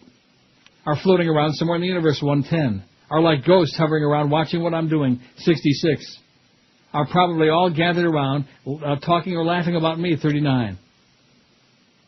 Have been reincarnated as somebody's pet, Fido or Fifi or Poo-Poo or whatever, 11.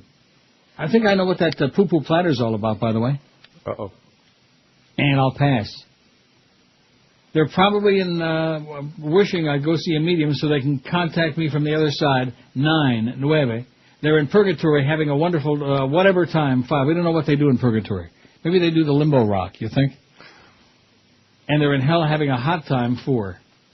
I know some of my relatives who I wish were in hell.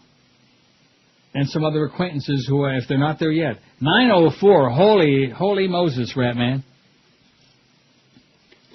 I don't hear any excitement from Chris. See, ordinarily, when it's... This is just... well, I was waiting for the 1,000, to get really excited. Oh, yeah. How about, did the food come in yet? George told me he wasn't coming in this morning. I mean, he was here, but he was leaving because he was sick. And then Miguel was coming in.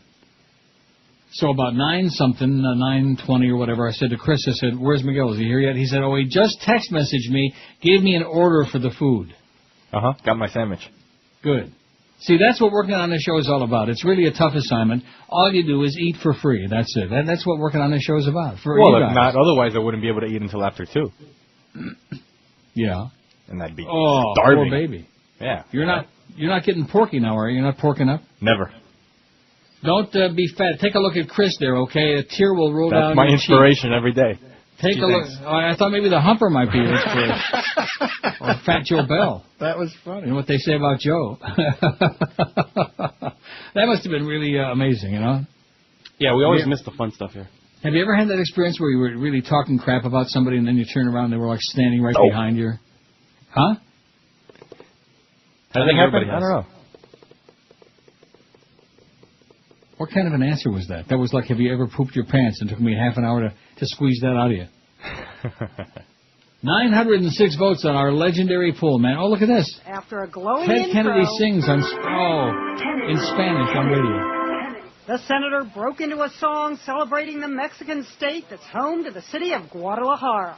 Jalisco, Jalisco, Jalisco, tu tienes tu novia, me Guadalajara.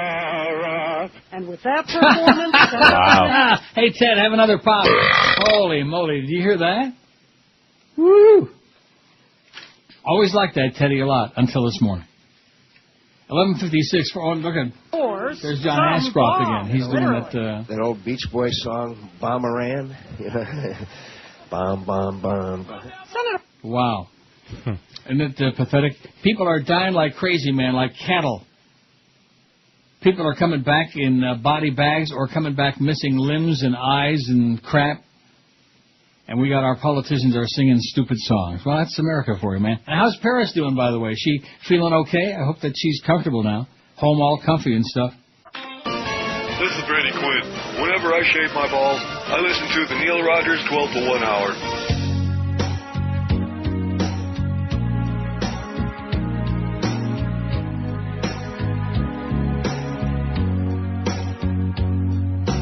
Been in here a few days now. They only let me out for an hour. They keep me away from the other inmates. I can drop the soap in the shower. I spend all day in my cell. I really miss Tinkerbell. I sit on my cot. It is so not hot. I miss the paparazzi. Sure wish that somebody was with me to be my cellmate. We'd tell some jokes and trade some smokes. Oh man, that would be so great. But till they send me home, I'll be on my own, alone again, in solitary. Alone again, in solitary. 1201, who gives a flying crap about her, huh? Needle-nosed bitch. Sherwood Ross, our good close personal friend. Remember Sherwood Ross, Chris? That was emailing me his stories before he was sending them to the... Yeah. Well, there you go. Sure you do. He just sent me this, and unfortunately I can't print it out because I'm like technically inept when it comes to printing out these emails. Why do I have problems with that? I don't know. Well, here's one that says printable view. Do you think this is going to print out? Should I give it a shot? Why not? I don't know. I just have problem printing out emails. It'll print out part of it, but it doesn't print out the whole thing. Comprende? I comprendo, but I don't know why. Oh, well, we'll see. We'll see. The machine is humming, okay? Oh, there's Tony Blair. He's going to become a Middle East envoy. All right. Send him there. So put him in the desert and don't give him a map. Total sellout. Bush's poodle, Tony Blair. Talk about a major disappointment. Kind of like Phil Hendrie, without the sense of humor. 919 on the poll. Now, this thing is printing out. Thanks, by the way, Sherwood. You're okay in my book. It's some pretty heavy-duty stuff, and here it is. Like I told you, no problem at all. Printed right out. Maybe I just don't have confidence in this, okay? Maybe my technical capabilities are far greater than what I assume, although I doubt it. It says the following news story about the expanding and secretive U.S. biological warfare operation is from Edward Hammond, director of the Arms Control Sunshine Project of Austin, Texas. 3 Texas A&M University biodefense researchers were infected with biological weapons agent Q fever in 2006. The infections were confirmed in April of that year, but Texas A&M officials didn't report them to the Centers for Disease Control as required by law.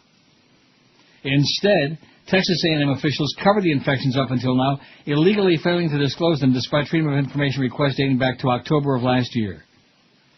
The Q fever cluster is a separate incident than the 2006 infection of Texas A&M, with the bioweapons agent Brucella first reported this April by the Sunshine Project. Texas A&M is liable for $750,000 or more in federal fines, including $1.5 million, including the Brucella incident, for failure to report, as well as possible charges under the Texas Public Information Act. After a lengthy Freedom of Information battle, documents received by the Sunshine Project, June 25, revealed that the infections were confirmed on April 3rd of last year. On that day, Scott and White Hospital called A&M Professor James Samuel, as well as Brent Maddox, the university's institutional biosafety officer, to tell them that 3 of Samuel's lab workers had tested positive for Q fever Coxiella burnetii. I wonder if that's kin to John Brunetti. The mechanism of exposure is not stated in the records released, but the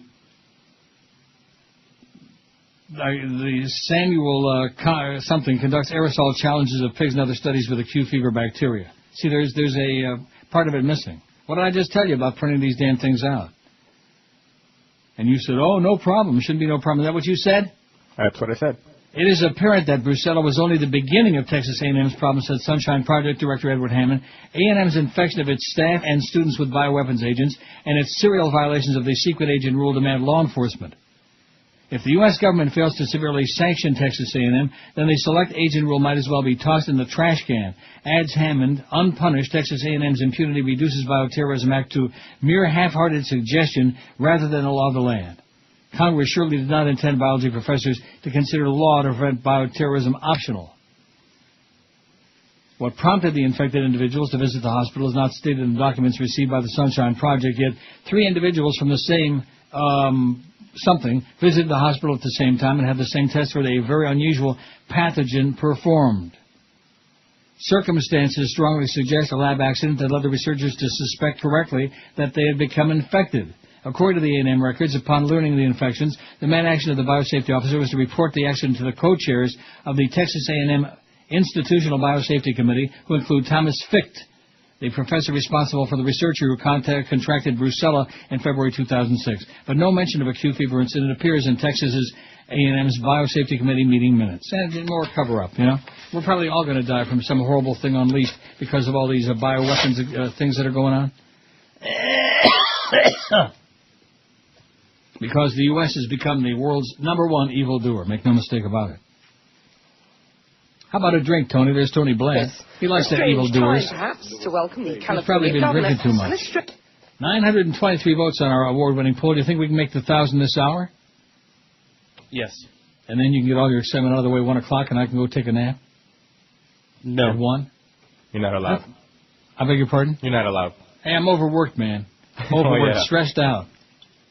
I got this Amsterdam crud that I can't get rid of. Boy, not good.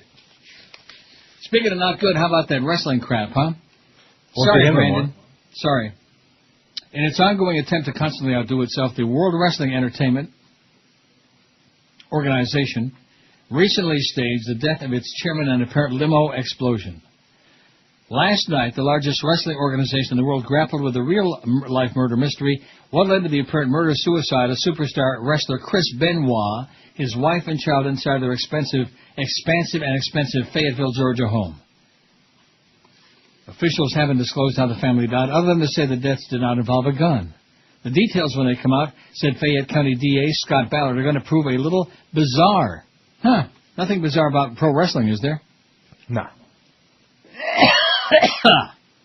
Deputies checking on the family at the behest of Benoit's employer discovered the bodies of the 40-year-old wrestler, his wife Nancy Benoit, 43, and their 7-year-old son Daniel yesterday afternoon at their home on Green Meadow Lane.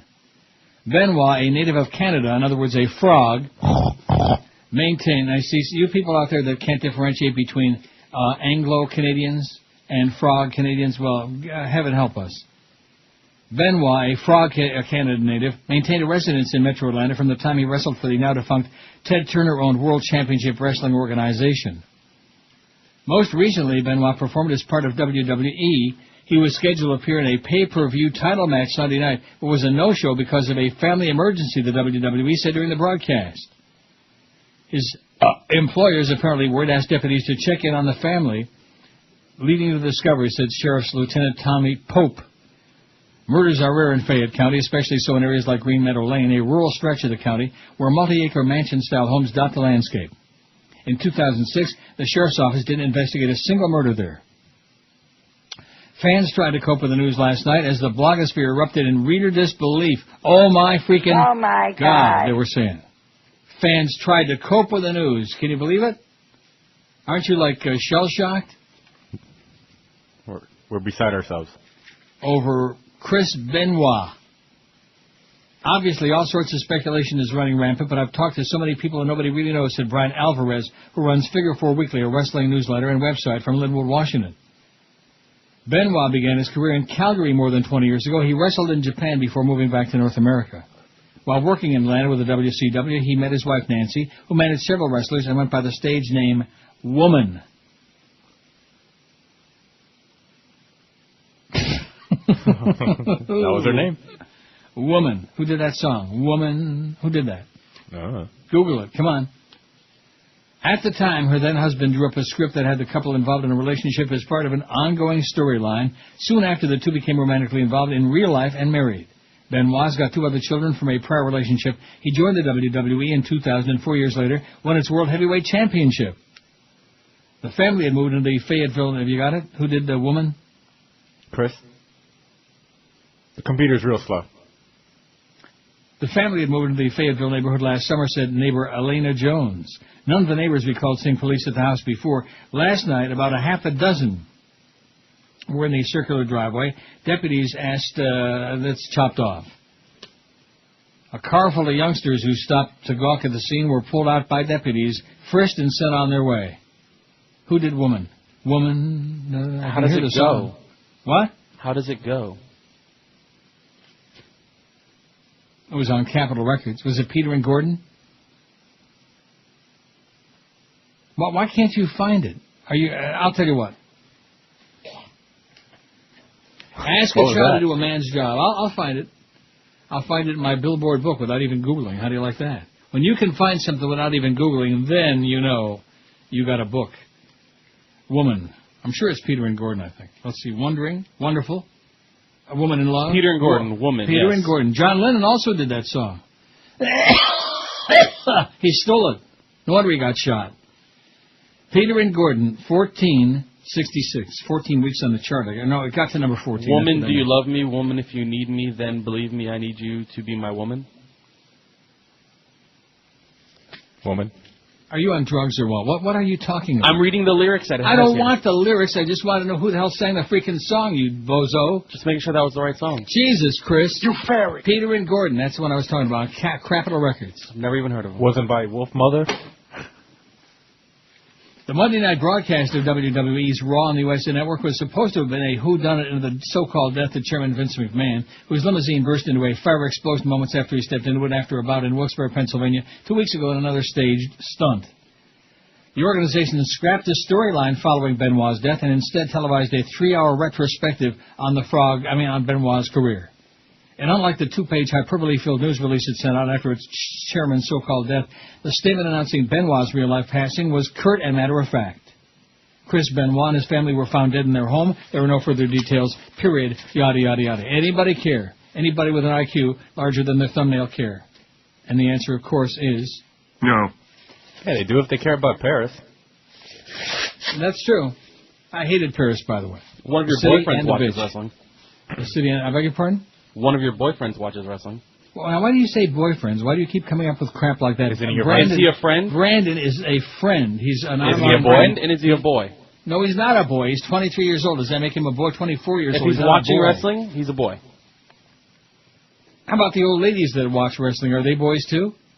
Well, at least they're women. By Peter and Gordon, no doubt. You're listening to Neil Rogers exclusively. QAM. Hi, I'm Hillary Clinton, and I'm holding a contest where you can pick my campaign songs. And I put all your suggestions on my new CD. Now that's what I call Campaign Music Volume 1. Here's one by the Electric Light Orchestra. Not sure who suggested that one. Let's try track 2. It's by Elton John. I would have preferred I'm Still Standing. Let's see what else there is. Oh, here's something with flavor. I like big butts and I cannot lie. Baby got back. Well, I think this pantsuit is very slimming. I want to know who picked these songs. Hey, baby. Bill, I should have known. Don't worry, honey. I picked out tons of great Hillary songs like Baby Got Back, Fat Bottom Girls, She's So Cold, and my personal favorite, She Bangs. You know that's not true. Tell me about it. Now, that's what I call campaign music. Volume 1 is not available in stores. Call now. Call 18 at 560 WQM 937 on the poll. You may get to that 1,000 by the top of the hour, and then again, you may not. And who cares? Who's counting? Speaking of counting, this just in from the Scum Sentinel, so there's a chance it might be true. The touchscreen voting machines are out after all in West Palm Beach. Backing off threats to defy the state's new optical scanner law, Palm Beach County Commissioners today agreed to accept the state's offer of $4.9 million to buy 768 optical scanners, one per precinct, as well as other ballot printing equipment for early voting sites. In exchange, the county will retire its electronic voting system and give most of the 4,900 touchscreen machines to the state, which will try to sell them. Anybody want to buy them? Let's sell them on QM.com. What do you say? Auction them. Commissioners delayed a decision on whether to kick in $3.4 million in county money to cover costs of extra optical scan machines and other equipment such as privacy ballot boxes.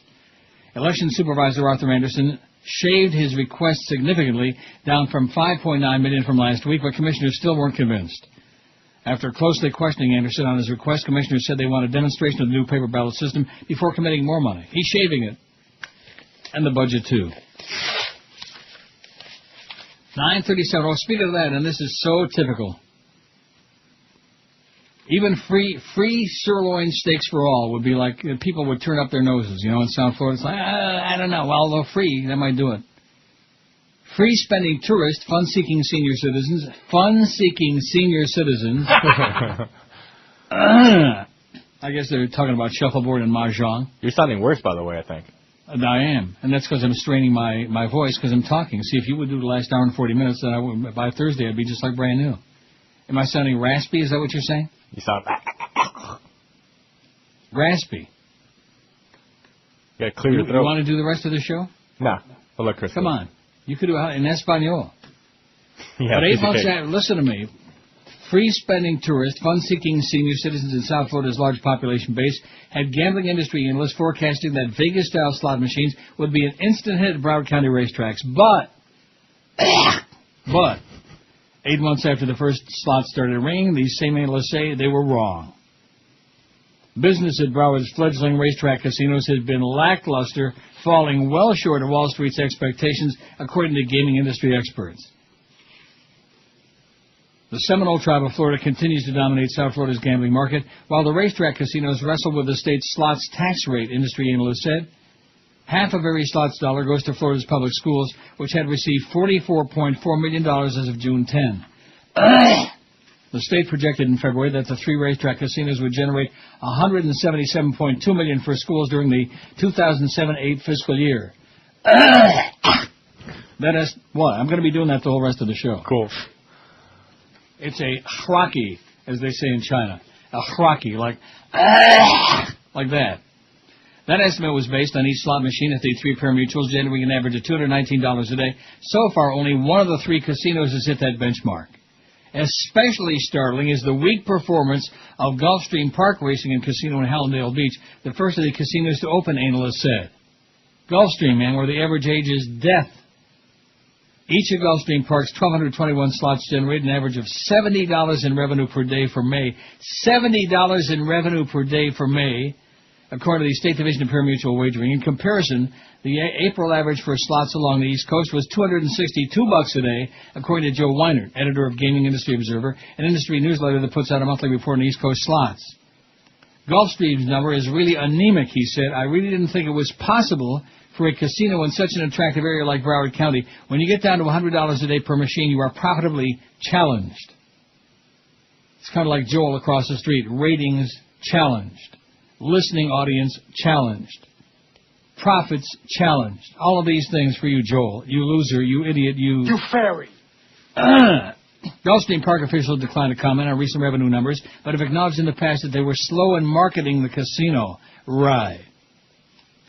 The early performance of the Isle Casino Racing in Pompano Park also has Wall Street revising projections. Before the Isle's debut in April, many in the gambling industry predicted the casino's 1,500 slots each would generate at least $300 a day. The Isle built a $160 million two-story casino and can tap into the gambling expertise of the parent company Isle Capri Casinos, which owns and operates 15 other casinos, including 3 in Mississippi and 1 in Louisiana. But the Isle slots had generated about $202 a day, a number especially or partially being blamed on the casino opening at the end of the tourist season. The Isle officials declined to comment on revenue figures. And, of course, the tremendous promotional campaign they're running, too, is certainly getting the job done. Not.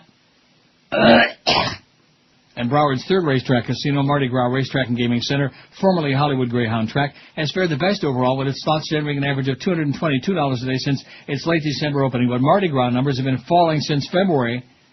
That month, Mardi Gras generated $268 a day, but by May, those same slots were only making $173 a day, a 35% drop.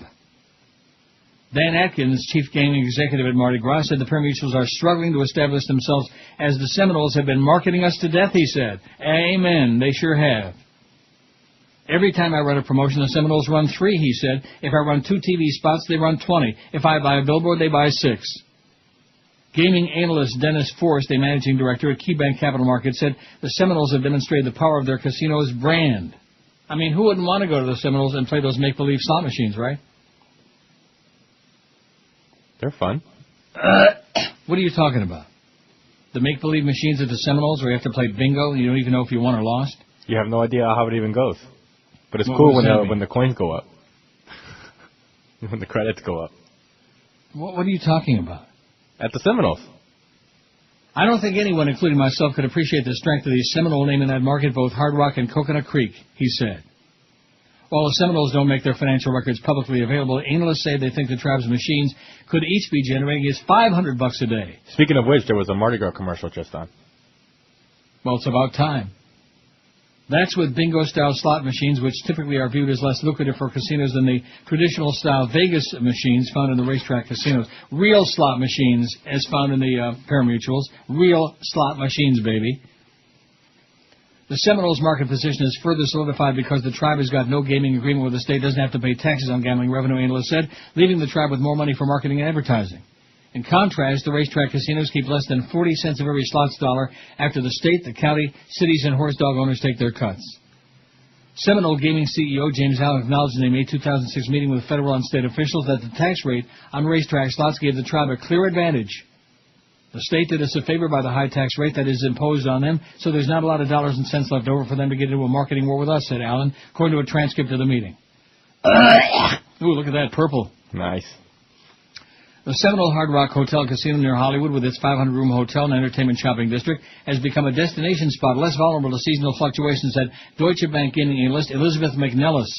We believe that the Florida racetracks will continue to be challenged in head-to-head competition against the Seminole tribe, given the tax advantage enjoyed by the Seminoles and more amenities such as hotel, retail, entertainment, wrote Morgan Joseph gaming analyst Adam Steinberg in a June 4th report on Isle Capri stock. Oi!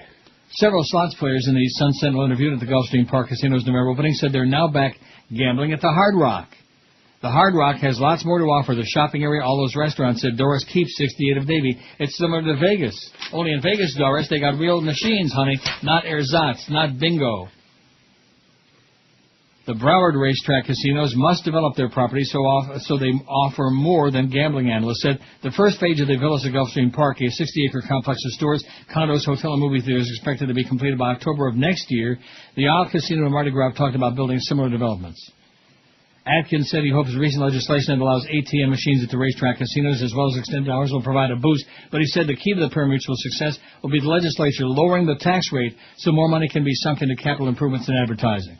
I don't think there's a bigger market than South Florida for this kind of gaming, but we're having to compete with non-paying tribes, Atkins said. Non-paying tribes, as in... John Killer? That's them. But you go there and you continue giving the Indians your money, okay? That's all I can tell you, Miguel. Well, it's not much, trust me. It sounds to me like you're a regular there. Oh, yeah. You know how much of a cut the state's getting out of that, don't you? None. Oh! That's right. Oh! The big... Oh! None. Zero. Zippity-doo-dah. Nada. 9:47 on Chris's poll, by the way. He's starting to do a little tap dance in his seat, which either means he's excited about 1,000 or he's got my Amsterdam disease. The biggest name. The best. Rectum.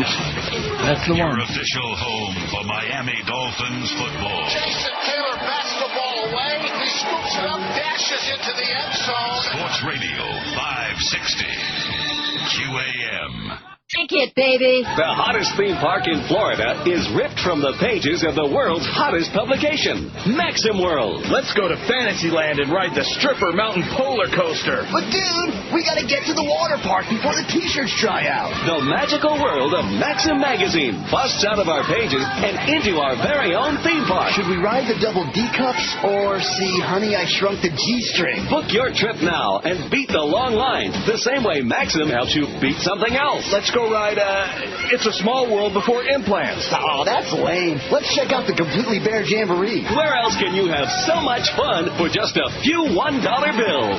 Maxim Amusement Park.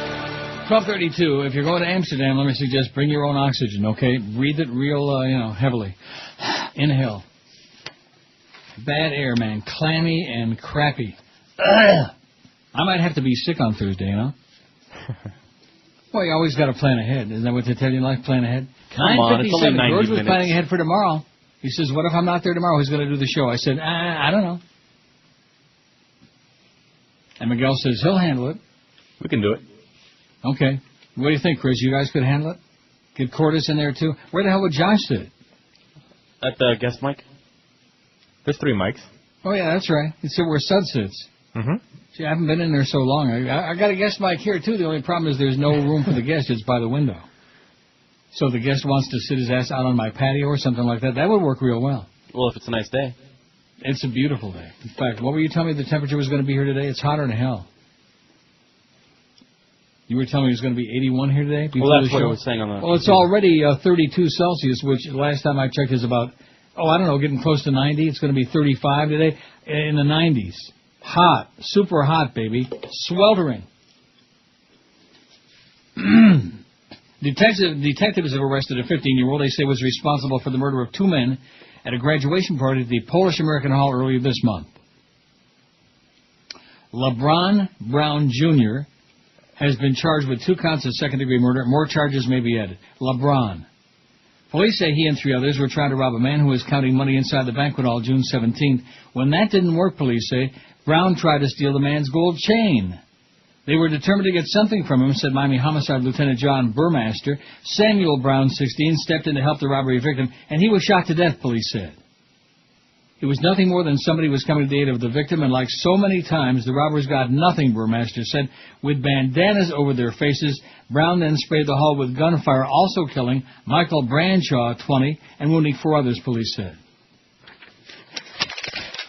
Slime balls with guns, baby. It's the American effing way, okay? You want your gold, you want your money, you want something, a little something, and that's the way it goes. That's America for you. Uncivilized. 9:59. In fact, I think George Bush may be the perfect president for America as it is today. Mindless and violent. Does that sound a little bit too cynical? No. FBI terror watch list out of control. A terror watch list compiled by the FBI has apparently swelled to include more than 500,000 names. Privacy and civil liberties advocates say the list is growing uncontrollably, threatening its usefulness in the war on terror. The Bureau says the number of names on its terrorist watch list is classified. A portion of the FBI's unclassified 2008 budget request posted to the Department of Justice website, however, refers to the entire watch list of 509,000 names, which is utilized by its Foreign Terrorist Tracking Task Force. A spokesman for the Interagency National Counterterrorism Center, which maintains the government's list of all suspected terrorists with links to international organizations, said they had 465,000 names covering 350,000 people. Many names are different versions of the same identity, Osama bin Laden and Osama bin Laden for the al-Qaeda chief, for example.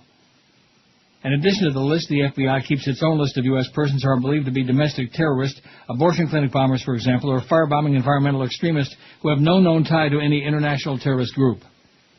Combined, the NCTC and the FBI compendia comprise the watch list used by federal security screening personnel on the lookout for terrorists.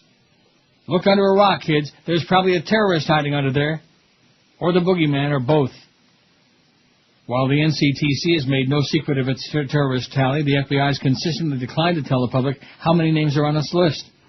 Because the number is classified, an FBI spokesman told the blotter on ABCNews.com he's unable to comment for the story. It grows seemingly without control or limitation, said ACLU Senior Legislative Counsel Tom Serapani of the Terrorism Watch List. Serapani called the 509,000 figure stunning, staggering, stunning, shocking. If we have 509,000 names on that list, the watch list is virtually useless, he told ABC News. You'll be capturing innocent individuals with no connection to crime or terror. I wouldn't be surprised if all of us are on the list.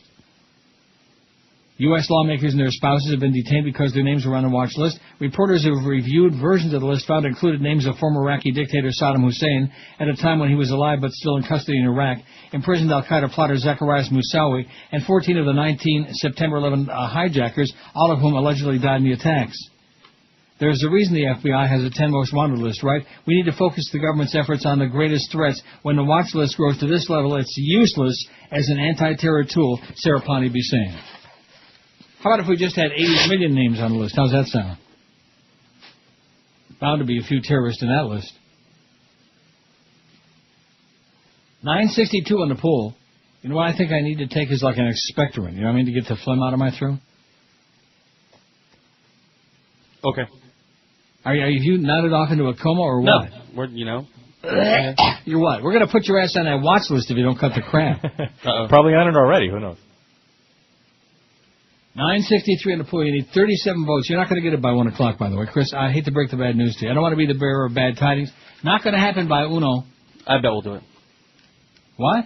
I bet we'll do it. You're going to get 37 votes in 22 minutes in the dog days on the 26th of junio in the middle of the summertime? People are excited you're back. Yeah, sure they are. I can almost, it's palpable, baby. I can almost feel it. I can smell it. Either that or it's the remnants of those pantaloonies from Amsterdam. Miguel's laughing at me. That's really something. You know, I didn't have to tell anybody that story. I'm so glad you did. Yeah, I bet you are. And let me say it again, because I know people are sadists. If anybody tuned in late, I told the whole story at the beginning. My most exciting moment in Amsterdam on vacation was... I pooped my pants. Again. Well, you broke your arm there, too, right? I did what? You broke your arm. Well, I didn't break my arm. I broke a finger and a bone in my right hand. So needless to say, you don't have much fun there. Or luck, whatever. Want to bet? Must be luck. Yeah, changed it from fun to luck. I think you're missing, you're not understanding that those two are sometimes go hand in hand. Just think about it, okay? I know you're a little slow.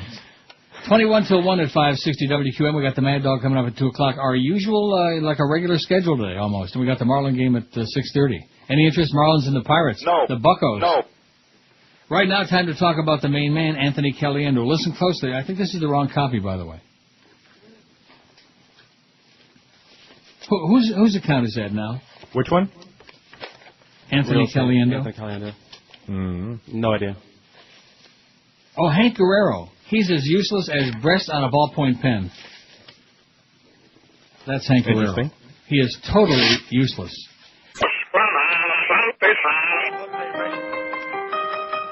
Yeah! What's up, y'all? This your boy D-Mike. See, I usually do songs with, like, hooks and concepts and shit, right? But that, man, I'm trying to go platinum. So I'm about to rock this. Check this out, y'all. Read a book, read a book, read a book. Read a book, read a book, read a book. Read a book, read a book, read a book. Read a book, read a book, read a book. R-E-A-D-S-B-O-O-K. R-E-A-D-S-B-O-O-K. R-E-A-D-S-B-O-O-K. R-E-A-D-S-B-O-O-K.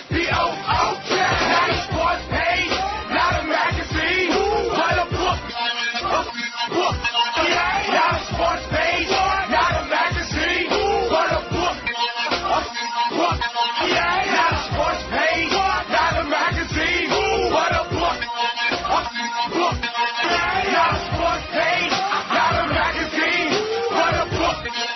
Book that number. Read a book, read a book, read a book. Read a book, read a book, read a book. Read a book, read a book, read a book. Read a book, read a book, read a book. R-E-A-D-A-B-O-O-K. R-E-A-D-A-B-O-O-K. R-E-A-D-A-B-O-O-K. R-E-A-D-A-B-O-O-K. Raise your kids, raise your kids, raise your damn kids. Raise your kids, raise your kids, raise your damn kids. Raise your kids, raise your kids, raise your damn kids. Raise your kids, raise your kids, raise your damn kids. Your body needs water, so drink that. Your body needs water, so drink that. Your body needs water, so drink that. Your body needs water, so drink that. Buy some land, buy some land. Spin it real, buy some land, buy some land. Spin it real, buy some land, buy some land. Spin it real, buy some land, buy some land. Spin it real, brush your teeth, brush your teeth, brush your damn teeth. Brush your teeth, brush your teeth, brush your damn teeth. Brush your teeth, brush your teeth, brush your damn teeth. Brush your teeth, brush your teeth, brush your damn teeth. Where deodorant, where deodorant, where deodorant, where deodorant, where deodorant, where deodorant, where deodorant, where deodorant. Coffee stick, it's not expensive. It's coffee stick, it's not expensive. It's coffee stick, it's not expensive. It's coffee stick, it's not expensive. Read a book, read a book, read a book. Read a book, read a book, read a book. Read a book, read a book, read a book. Read a book, read a book, read a book. R-E-A-D-A-B-O. Or have somebody read one too would be a really good idea. 1247, 13 to 1. Now, you notice how I got rid of that phlegm and I sound really good now all of a sudden for the first time all day? Do you know? You don't notice that? Well, we can notice you're not Fleming, but I don't sound good? Is that what you're trying to say? Well, I don't think either of us thought she sounded as bad for most of the day that you thought. No, the first hour, man, my voice was as thin as Karen Carpenter. Bad. Don't you know what I mean by thin? You have to be able to project. You have to have like something. Bring it from your balls, baby. Maybe I just don't have any balls. That could be it. 978 votes. Chris is going to be really disappointed because we won't get to 1,000 by one, but we'll certainly get to 1,000 shortly thereafter, I would think. I would assume. And you know what I'm going to do when we get to 1,000? I'm going to change this horseball poll. Speaking of balls, it's bad. Okay. I mean, when you got a poll that you're too embarrassed to even read it on the air, it's just stupid is what it is. And whoever sent it in, just keep sending the polls. Keep bringing them along. It killed a day on the poll, right? Right. It served its purpose. I mean, it sucks. It's stupid, it's idiotic, but then again, the whole concept of that dead relatives, they're in the ground, baby. They're in a box, they're in an urn, or somewhere like that. You're born, you live, and then you croak. That's it. Katrina Vandenhoevel in the Nation writes, Howard Kurtz, an unreliable source? Oh, you bet. Boy, Kurtz hurts. He makes my innards, my kishkis twist. She says, here's a segment for next week's CNN show Reliable Sources. Why is it that the mainstream media treats single-payer health care, Medicare for all, as a fringe idea when in fact it has broad support? In a Sunday morning segment devoted to dissecting media treatment of Michael Moore and his new film Sicko, which, by the way, hits the theaters this Friday, Howard Kurtz asserted that Moore is pushing government-run health care, which no presidential candidate supports. Last I checked, Katrina says, Congressman Dennis Kucinich of Ohio, a candidate for president, not only supports a single-payer Medicare for all, not-for-profit health care system, but he co-sponsored H.R. 676, the U.S. National Health Insurance Act, along with Congressman John Conyers and more than 74 other House members. It's a detailed bill which was reintroduced in the latest session in Congress. As Kucinich said in a recent presidential forum, it's time we ended this thought that health care is a privilege, it's a basic right, and it's time to end this control that insurance companies have not only over health care, but over our political system. If Reliable Sources wants to remain reliable, shouldn't it issue a correction? Maybe devote a segment to media coverage of single-payer health care? After all, if CNN can devote an entire hour this Wednesday evening to Larry King's interview with Paris Hilton, shouldn't it be able to give over a few minutes to coverage of single-payer health care? After all, according to a March New York Times poll, nearly two-thirds of Americans believe government should guarantee health care to every American, especially children, and a majority are willing to pay higher taxes to get this done, Katrina says. She's pissed off and fired up, and Larry King is going to have Paris Hilton on for an hour tomorrow night. to kiss her ass, to kiss her needle-nosed, spiny, talentless ass. Oh, yeah, but she made that porno video. Yeah, so did Ron Jeremy, okay? Made a lot more than she did. Has he got any talent? No. None. And I'll say this much for her, at least you don't look that bad. Sorry, Ronnie, you look like crap. Now, were you there? Were you there that day, Miguel? Did you get the honor of meeting Ron Jeremy in the hallway with Al Goldstein? Was not here. You were not there. You're lucky. Yes. If you think he looks bad on tape or on film, you should have seen him in, and he was very insulted. Well, I said, how does a fat, hairy guy like you, who's a fat, grotesque, hairy guy like you, made all of this money in porno film? And he looked at me like, oh, what are you talking about? I'm a star. I'm a star. No, it's true, and the thing of it is, in heterosexual porno, the guy doesn't need to look good. In gay porno, they better damn well look pretty good, at least most of them, But in heterosexual porno, because most of the people watching are male, so it doesn't make any difference what the guys look like. Don't matter, we're not looking at them. Whether they're Peter North, who used to look pretty good 100 years ago, or Ron Jeremy, who never looked good from the day of his birth, or Randy West, who looks like horrible, grotesque. You're gross, Randy. And he doesn't care. They don't need to be there at all, actually. I bet you. No, they need to be there. They serve a purpose. They serve a function at the junction. 985. Oh, Paris Hilton, Nancy Grace. Look at that. Party's Paris over. Hilton this and Paris Hilton that. And Paris had a good bowel movement and ate a bologna sandwich and blah, blah, blah, blah. Who cares? Get a brain. Get a life, America. I have no life. Uh-oh. As long as I'm drinking my Fresca, I'm okay. If I run out of Fresca, you're on. Only got an hour and 8 minutes to go. See, there he goes again, Gladys. Every time I come down there, which is like every couple of months, mainly to have, lunch with my close personal friend, the professor, but every time I come down there, I realize that it's hopeless, You look to your left and you look to the right, the median age is death plus 10. Half of the other people in the cars look like illegal aliens who just jumped off the banana boat. It is what it is, Don't be knocking South Florida, Neil. You made a lot of money out of this time, and you know what? I'll take it. Thank you very much for that. Thank you for your support. Thank you for the money, and thank you for listening.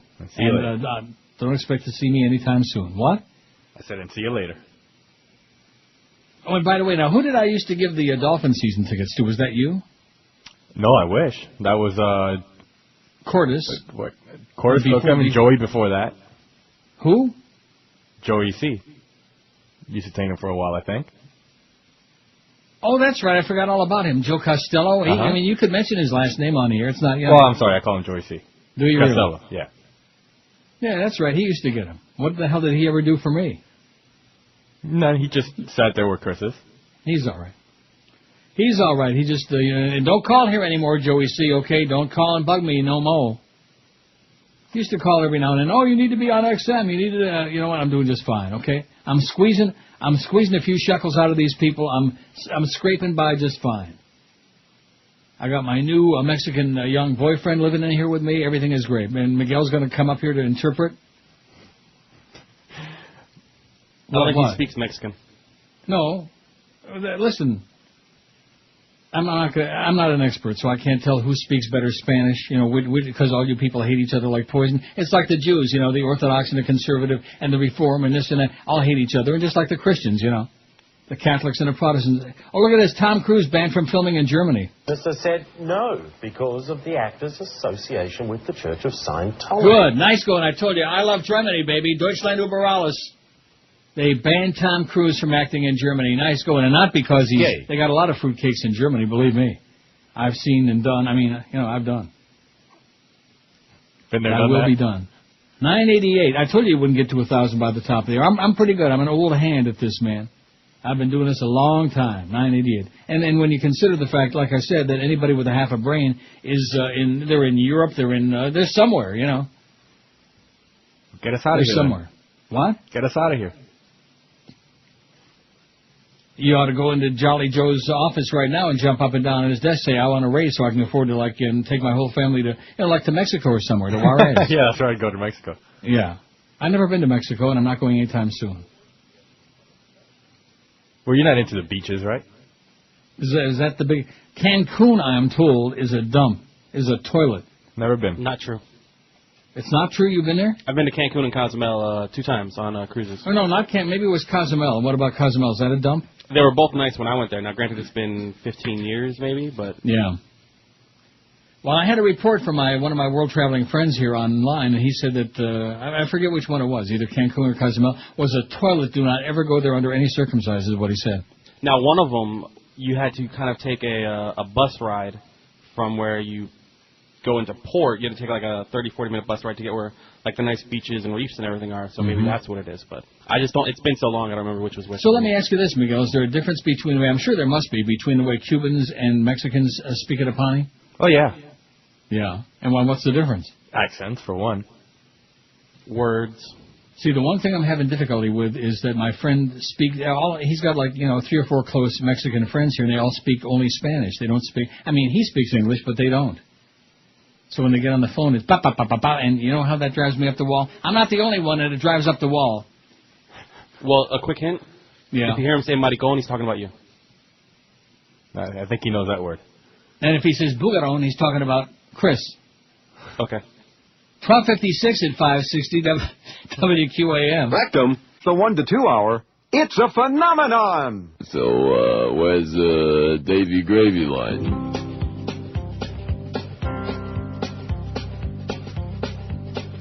Back in jail again. I can't believe I'm back in jail again. I planned my weekend partying at home with my friends, but somehow now I'm back in jail again. All right. Back in jail again, with a stroke of the judge's pen. I swear I'll never see the light of day again. It's so unfair, I'm back in jail again. Back in jail again. Hey, there's the inmate who gave me origami. She's my only friend. Everyone in the world seems to hate me. Oh, poor me. I'm back in jail again. I can't believe I'm back in jail again. Supposed to be locked up at home with my friends. It's so not hot to be back in jail again. 102 at 560 WQAM. We got 996 on the pull. We need 4 more, and then we're going to dump that thing. Okay, I'll read you the end result, and we'll pretend we never did it. Okay. Okay. And when I change the poll to the other one about the summertime, make sure George knows that that's the new poll for tomorrow. Okay, even though he's getting a head start, he'll be all excited when he sees he's got 80 zillion votes on there already. Let me just say this. I may have said it before. The media is sick and needs help badly. I just say that in passing. Okay, about all the Paris Hilton crap. No matter what it is, It's the runaway bride, it's Paris Hilton, it's all of these things. The guy that killed the pregnant wife. What that was his name? The guy that got Bobby convicted? Coates Jr. No, that's right. That's another guy that killed her. You're right. By the way, that was a classy lady that they busted with him, too, wasn't she? Man, she was nasty and fat, and I bet you her ass weighed more than Hank and Joe Bell put together. No, I'm talking about the guy that... What, Peterson? Yeah, there you go. What the hell is it? Scott Peterson. Very Peterson. Good. See how fast we forget? It's the media frenzy du jour, man. What's the hysterical crap today? Benoit. I don't think they're going to give you the 1,000, Chris. I think we're going to be stuck.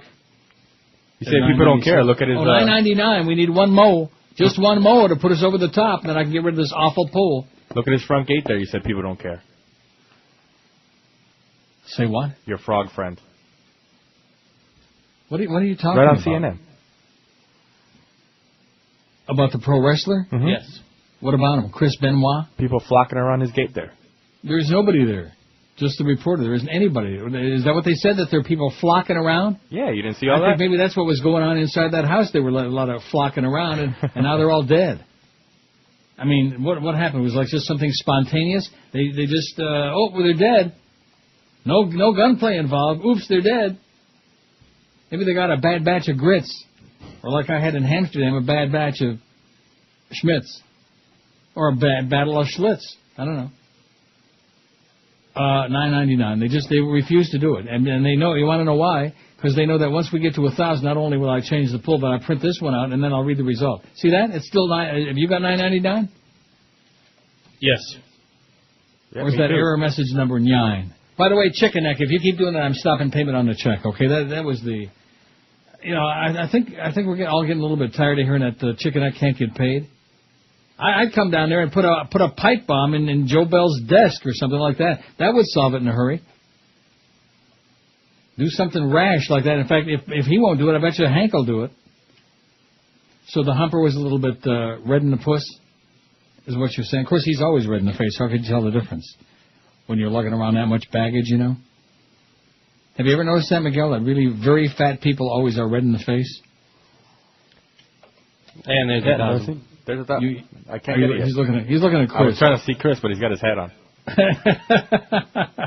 Oh, we got 1,000 votes. There it is. Oh, man, talk about an exercise from hell. That's what I said. Holy crap, Rat, man. That was just staggers my imagination how difficult that was. Well, maybe they're not listening no more, okay? Maybe they want to put up with my raspy voice today. We had that one fax, or was it two faxes? Oh, gee, it's so great to hear you again. Have you back now. And that was the end of that. I think George must be doing a hell of a great job, don't you think? I'm thinking George ought to be on at least 4 days a week. Okay, here's the new poll. What I hate most about summer is the heat, the afternoon storms, the hurricane season, all the damn kids out of school, family vacations, Neil's part-time schedule, no sports except baseball, or I love summer. I would say I love summer because I like the weather, number one, and number two, I like that schedule. All kids out of school is a wonderful thing, by the way. What do you mean by that? No traffic. No traffic because there's nobody there. Don't you understand that? There's no traffic because there's nobody there, just you guys. I love it. Here's the final result on that crap poll. I believe that my dead relatives, we had 1,000 votes, even Steven, baby. My dead relatives no longer exist at all except as dust and bones, 423. People with common sense. People who can deal with death. They can cope with it. Enjoy your life now because once you're dead for a long time, baby. That's the rumor I'm hearing. They're in heaven having a great time, 155. Maybe they're not having a great time, but they're having a time. Do you know we had 1 million people here for the Pride March over the weekend? Ask me, did I go watch any of it? Ask me. Did you go watch any of it? No. Communicate with me through my TV, my toaster, my whatever, 145. My pacemaker, my colostomy bag, my enema bag. I believe my dead relatives are floating around somewhere in the universe, 126 silly people. Are like ghosts hovering around watching what I'm doing, 74. Well, you better be nice and watch what you're doing and who you're doing and how you're doing it and where you're sticking it. Are probably all gathered around, talking or laughing about me, 42, have been reincarnated as somebody's pet Fido or Fifi or whatever, 15. Are probably wishing I'd go see a medium so they can contact me from the other side, 9. Error message number 9. I should play that whole thing, you know. You know how long that goes on? He keeps doing the same thing. Have you heard that? Because I know George said he wouldn't play it on the air. No, just from you. Oh. Almost makes you want to strangle and give him a real chicken neck. They're in purgatory having a whatever time because they're in limbo. Maybe, like I said, they're doing the limbo rock, 6. And they're in hell having a hot time, 5. They're dead, baby. They're done. They're finito. They're ashes. They're history. They're a memory. One thing to be a memory, it's another thing to be a memory. Let's see if we get any votes. I voted for the summer. And let's see if there's anything happening on the brand new poll. This one up there. This is the one for George. Oh, look at that. 24 votes already. See, they like this one, and that's because it's a good poll. I mean, it's not, like paper or plastic, or right hand or left hand, or Charmin or, what's another toilet paper? Scott. Charmin or Scott. Everything you say, you got Scott Peterson and Scott toilet paper. I see a tremendous relationship, by the way. Piece of crap. Scott. Pharrell, yeah. 24 votes on the poll. So Phil Hendrie is officially now total right-wing overnights. Good. Well, all the sane people are sleeping. 26 vote. What I hate most about summer is Neil's part-time schedule, 11. Oh, and that's sweet. I like it. I love summer, 5. Hurricane season, 5. The heat, 3. All the damn kids out of school, 1. The afternoon storms, 1. No sports except baseball, none. And family vacations, none. Why is family vacations on there? Maybe they're just a pain in the ass. Is that it? Well, it's expensive, I guess. All the gas money. Yeah.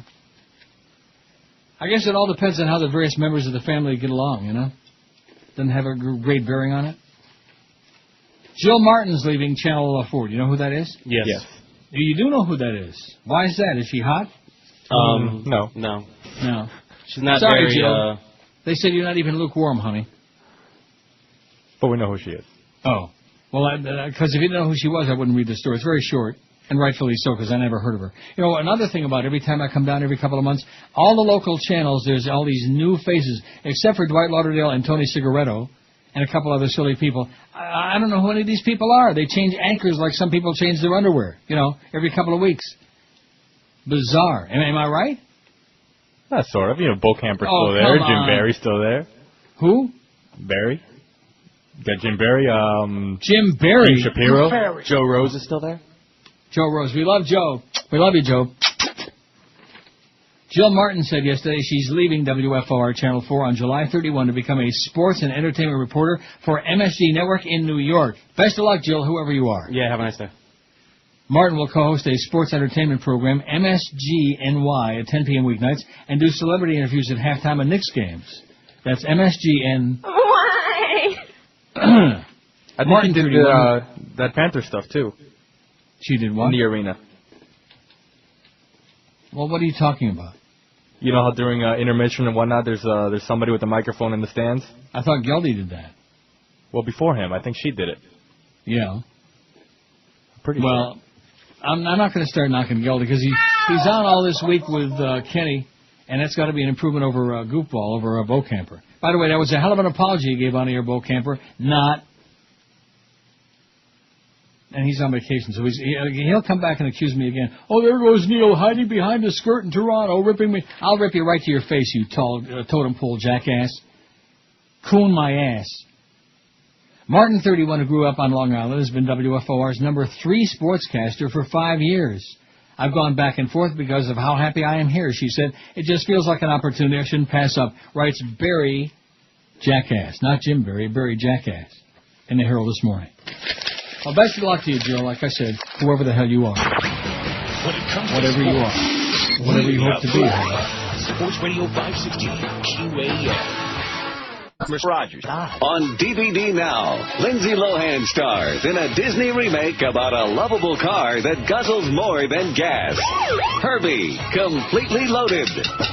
Ma'am, have you been drinking? Yes, but I haven't been driving. Well, who's driving then? It's Herbie. He drives all by himself. Say hi, Herbie. Herbie, completely loaded. You'll love the wacky adventures of the one and only Love Bug and his hard-partying underage donor. Ma'am, you're under arrest on suspicion of driving under the influence. Herbie, don't say anything. You have the right to remain silent. Hey, what is this white powder on the dashboard? It's Herbie's. It's Herbie's, I swear. Sometimes his gas mileage needs a little bump. Herbie, completely loaded from Disney. And coming soon, Herbie goes to rehab. Okay, people, we have someone new joining the group today. Hi, Herbie. Okay, 117 at 560 WQAM. A divided Senate agreed today to reopen debate on that controversial immigration bill that, as President Bush lobbied for its passage because he and his friends in big business want all that unlimited supply of cheap labor pouring across the border. The Senate voted 64 to 35 to open talks on legislation, though final passage is uncertain given the level of opposition to provisions that would legalize millions of undocumented workers while hardening the nation's borders. This bill will not get it done without Republican support. Senate Majority Leader Harry Reid warned before the noontime vote. The vote came after El Presidente today renewed his call for action, asking the Senate to pass what he called a careful compromise. Right. You know who needs to be in jail? Not Paris Hilton, but the media people who are putting this crap on the air. To send her to jail. I think those are all the things that they're going to be talking about. Elliot Mintz will be meeting. He's the publicist. He'll be meeting with her. You mean like Larry? Did you ever see Elliot Mintz? And speaking of which, now, well, what's the holiday? Is it Christmas time when they have, like, mincemeat pie? Is it Christmas or Thanksgiving? I believe it's Christmas. Oh. You ever eat that? I haven't, no. What kind of people, I'll tell you the kind of people that eat mince pie is the same kind of people that eat Spam. Ew. Goyim. Am I right? I don't know. I don't eat Spam. Me neither. Well, I'm not saying all Goyim. I mean, if all Goyim were eating that crap, you know, it'd be a bad situation. 56 votes on the new poll already. Wait till George comes in the morning, assuming he does. Now, let me just go on record very forcefully and carefully as saying two things.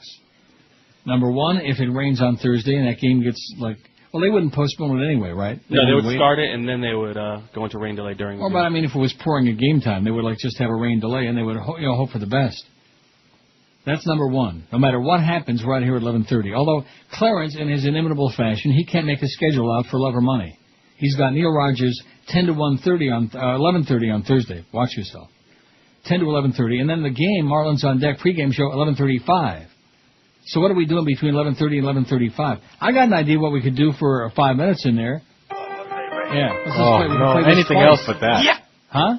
Enough of that. Ugh, for 5 minutes, are you crazy? You don't like that anymore? No.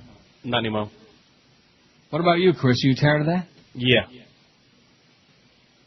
I think, well, of course, I've been on vacation. Now, did George play it a lot? Once. Once?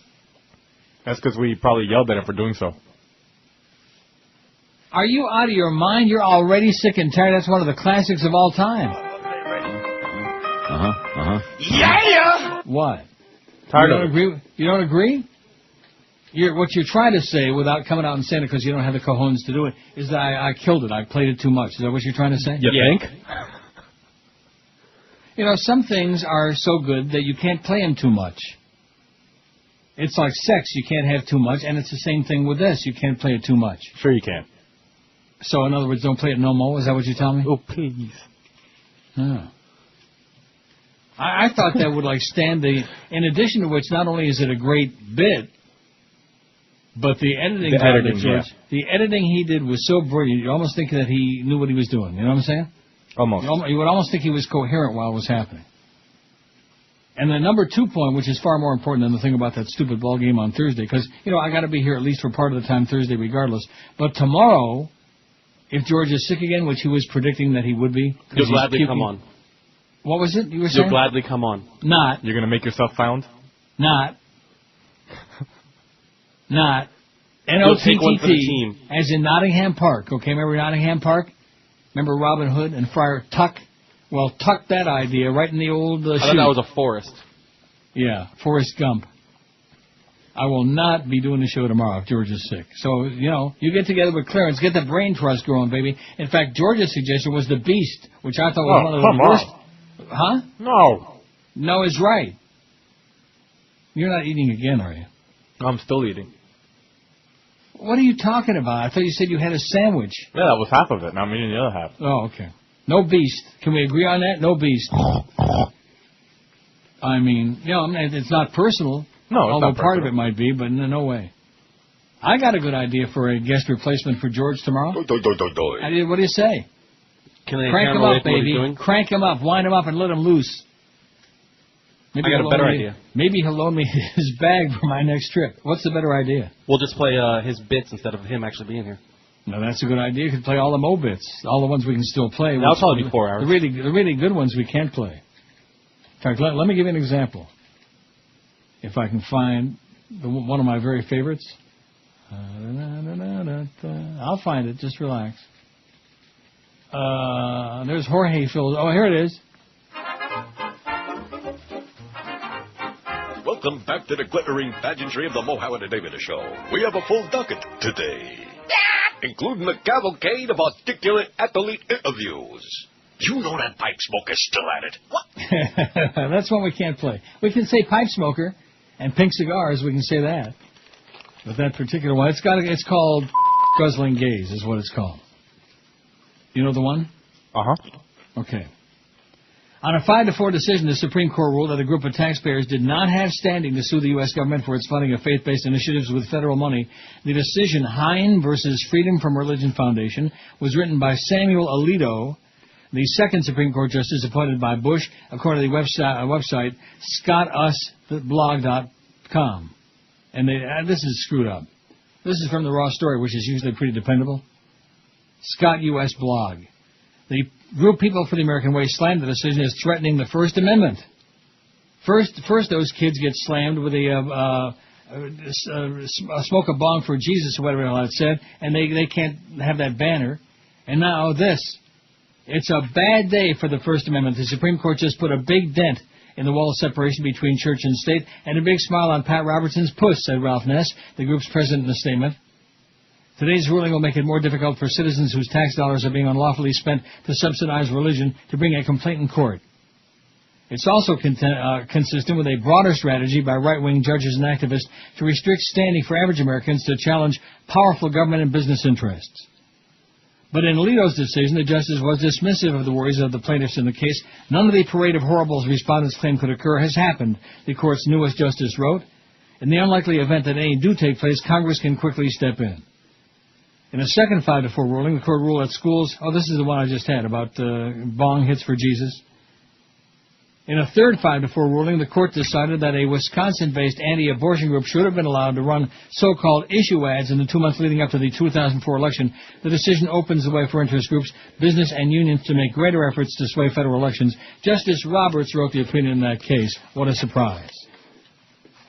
Probably with some assistance from that other right-wing lunatic, Clarence Token Thomas.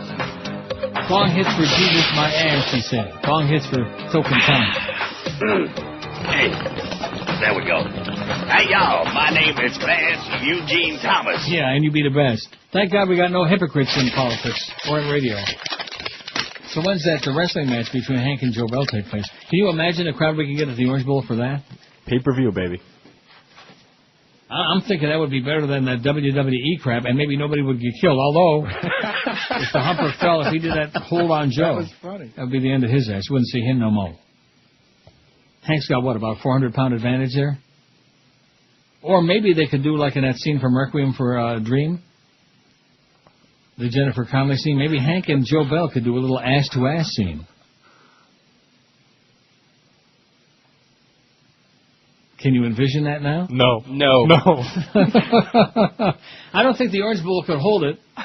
We'd have to find a slightly bigger venue, but... The biggest name, the best talent, and your official home for Miami Dolphins football. Jason Taylor bats the ball away. He scoops it up, dashes into the end zone. Sports Radio 560 QAM. Oh, God. From Rockstar North comes the next installment of the most controversial video game of all time, Grand Theft Auto, Vatican City. Out of the way, Your Holiness. This Pomobile's mine. What the... See you later, hack boy. Grand Theft Auto, Vatican City. Time to go beat up some nuns. Right after I run over this Jehovah's Witness. Woohoo!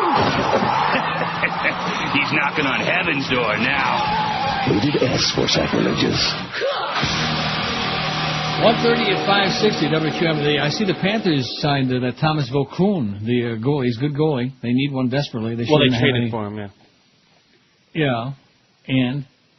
Are you trying to correct me on hockey now? Do you want to tell me about the Leafs getting Toskala? You want to tell me about that deal? Who? See, that's the extent of it, okay? You wouldn't know Frank Mahovlich from Frank Sinatra. But anyway, the point is, can we say Vokoun on the air, or is Bo Kemper going to get upset about that, too?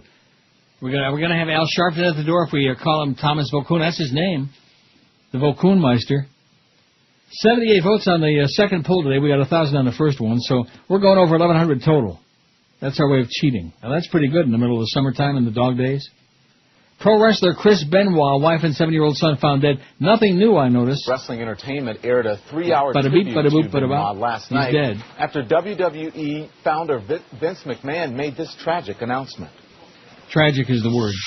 In reality, WWE superstar Chris Benoit, his wife Nancy, and their son Daniel are dead. Yeah. Their bodies were discovered this afternoon, and they're... Now, you notice he said in reality because everything that they do is fake? Correct. So, in other words, he had to preface it by saying, in reality, as if you really believe it or you think it's another stunt. Because you're all a bunch of lemmings. Oh, sorry, Brandon. 79 votes on the new poll. What I hate most about the summertime is Neil's part-time schedule, 30. 30 people said that so far. About 30, man. The Heat, 16. Hurricane season, 15. I love summer, 10. Well, why not? All the damn kids out of school, 5. No sports except baseball, 1. Well, we sure hate that here on QAM. And across the street, man, they must be holishing from the lack of sports. They must be dying. Because we got the Marlins at least this year, and then next year we can let them lose the money on it. Well, at least they got practice, man. They're used to losing tons and tons of money, and of course so are we. No sports except baseball won, family vacations won, and the afternoon storms solamente uno out of 79 votes on the new pool. I think it was a stellar idea. See, when 81 vote now. When I suggested that I was going to put the new poll up when the other one had 1,000, Miguel immediately said, no, because whatever I say, it's wrong, It's in the wrong language. It's just the wrong idea. I don't know when it was that you decided to turn against me. Oh, and by the way, I should check. Maybe I can do it now, right on the air. It'll kill a minute. Mm-hmm. No, I want to see how many friends we have on the MySpace thing, because you're the one at the start of that. And thank you very much for that, by the way, again. You're welcome very much. Because I've made some fine friends on MySpace. One in particular, but a few others as well. Let me see. Return to, it's evil. This thing is evil, isn't it? I should probably play the MySpace a bit while I'm doing 1450. Oh, you already checked? Well, you're cheating because you're on the right thing. So 1450. Now, aren't you impressed by that? That's a nice even number. And you were thinking, well, if we get to 1,000, if the old guard gets to 1,000. 1,000 would have been fantastic. Yeah. And 1450, whatever is better than fantastic is super expedaliosus, however that super goes. Duper. Super duper expedaliosus, how's that thing go? Supercalifragilisticexpialidocious. See, out of sight, out of mind. Who the hell ever saw that? Even though the sound of it. Most of today's youth are not eligible for military service. Good for them, by the way. Because they're too fat, too weak, not smart enough, and prone to drug use and criminal behavior. According to a panel of senior military officers. That sounds really promising, doesn't it? Let me read that list again. Most of today's youth are too fat, too weak, too dumb, and prone to drug use and criminal behavior. Other than that, they're fine. We're all victims of our own past success. We have a conscript mentality that there's a never-ending supply of perfect high school graduates that are over the horizon coming at us to fill every job we have, said Vice Admiral John Cotton.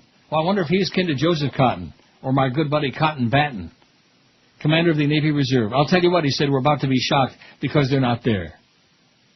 Cotton spoke on a panel of recruiting and retention with officers from the Marines, Army, and Air Force at a conference on transformation warfare hosted by the U.S. Naval Institute and the Armed Forces Communications and Electronics Association in Virginia Beach. 72% of American youth between the ages of 17 and 24 are not eligible for military service for fitness, academic, and law enforcement deficiencies, Cotton said, citing national statistics that some 30% About 30, man. of male youths drop out of high school. Now, that's scary. 30% of male youths drop out of high school? That's almost absurd. Did you know that? Did not. And you wonder why there's so many dummies running around? Holy crap, Rat Man, that's bad.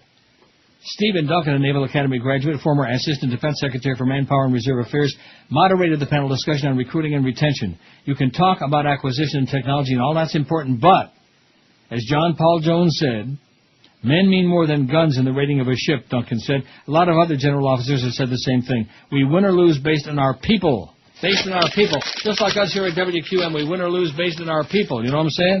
That's right. And we've been doing a lot of losing lately. Now, that next trend coming out a week from Thursday at 10 o'clock in the morning, isn't that great? Well, I guess I must have played my cards right for this summertime. Because this Thursday we got the ball game at 11:30 or 11:35 whenever they decide to start the pregame show. And a week from Thursday we got the ratings coming in right at 10 o'clock. Right at the get-go. So that should kill a good hour anyway, right? Yeah. Is there anybody who was ever born who can milk those numbers better than I can on here, kill some really excellent time and make it very dramatic and, No. 100 votes even on the new poll, so we got 1,100 today. Chris is proud as a peacock. He's as proud as the NBC peacock. Aren't you? Oh, definitely. Violent crimes committed with firearms in Florida exploded last year while the state's overall crime rate dipped slightly. According to preliminary stats posted yesterday to the FDLE, murder statewide totaled 1,129, a 28% increase from a year earlier.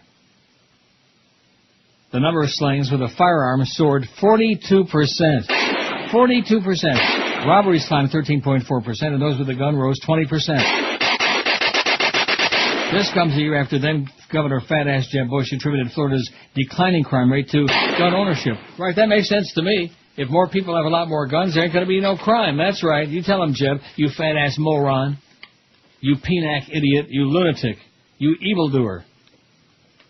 Law-abiding citizens that have guns for protection actually probably are part of the reason why we have a lower crime rate, he said in a news conference last July. I wonder if that was before or after he was worried about Terry under... Cube. I guess that was after she croaked. After they pulled out the... Cube.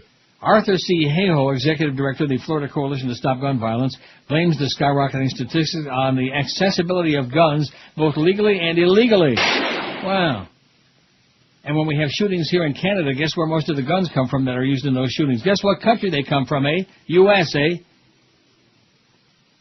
Come from Detroit and Cleveland and barbaric places like that. Guns are available to anybody, Hayhoe said. It's a desperate situation. We're drowning in illegal guns. Drowning in a sea of gunfire, baby. Areas patrolled by the Palm Beach County Sheriff's Office, excluding areas of west of 20 Mile Bend and Wellington, for example, saw homicides more than triple. 11 murders were reported in 2005, while 35 in 2006. The number of rapes were essentially flat from one year to the next, but the number of robberies surged from 612 in 2005 to 831 last year. Boynton Beach also saw the number of homicides jump from one year to the next. Officers there worked 9 homicides last year, had only 1 killing in 2005. Rapes doubled from 4 to 8. Robberies also spiked from 139 in 2005 to 361 last year. In Central Florida, Volusia County and cities had the biggest increase in crimes with 9.5%. This is an interesting article. You want to know why? It's in the Sun-Sentinel, and it's got everything except Dade and Broward as they continue pandering to Palm Beach County. Why is that, you think? You think just because they're pandering to Palm Beach County in the Sun-Sentinel and they think people up there are going to read their rag as opposed to the Palm Beach Post, you think that might be it? Maybe. What about Dade and Broward, you morons? Broward is where most of your readership is, for crying out loud. It's got Volusia County, it's got Brevard County, it's got Orange County, Lake County, Osceola County, Seminole County, Polk Saladani, poke this, poke that. Wow. The crime rate calculated by crimes per 100,000 residents was nearly twice as high in the city of Orlando than all of Orange County. Well, there's a lot of angry people in Orlando, you know, a lot of angry rednecks with guns, which is not a good combination for peace and tranquility, you know. Crazy people with guns, not a way to live. But what do I know, you know? Just not one of those gun nuts. 20 till 2 at QM. Now, what's the story? Did George call you and say, I'm puking my guts out? Have you had any communication from him? No. Because one thing I'm going to tell you right now, no matter what text message you send me in the morning, and I'm sure that might be part of the scheme, it's going to fall on deaf ears. Well, I mean, I'll probably hear the buzz on the BlackBerry, bzz, you know, but that'll be it. You know what I'm saying? What are you saying? So when you're considering alternative plans for George calling in sick tomorrow, which he warned me that it is a good possibility, Count Me Out. Remember that song, Count Me In, by Gary Lewis and the Playboys? Well, this is by old Neil and whatever, and the Gay Boys. Count Me Out. Ain't gonna happen. Beware of exploding balls. You love it at the ballpark. Now, get that great stadium organ sound every day with the Personal Stadium Organ. The Personal Stadium Organ is perfect for any occasion. To hurry up a long line at the DMV. Next, please! Next, please! Next, please!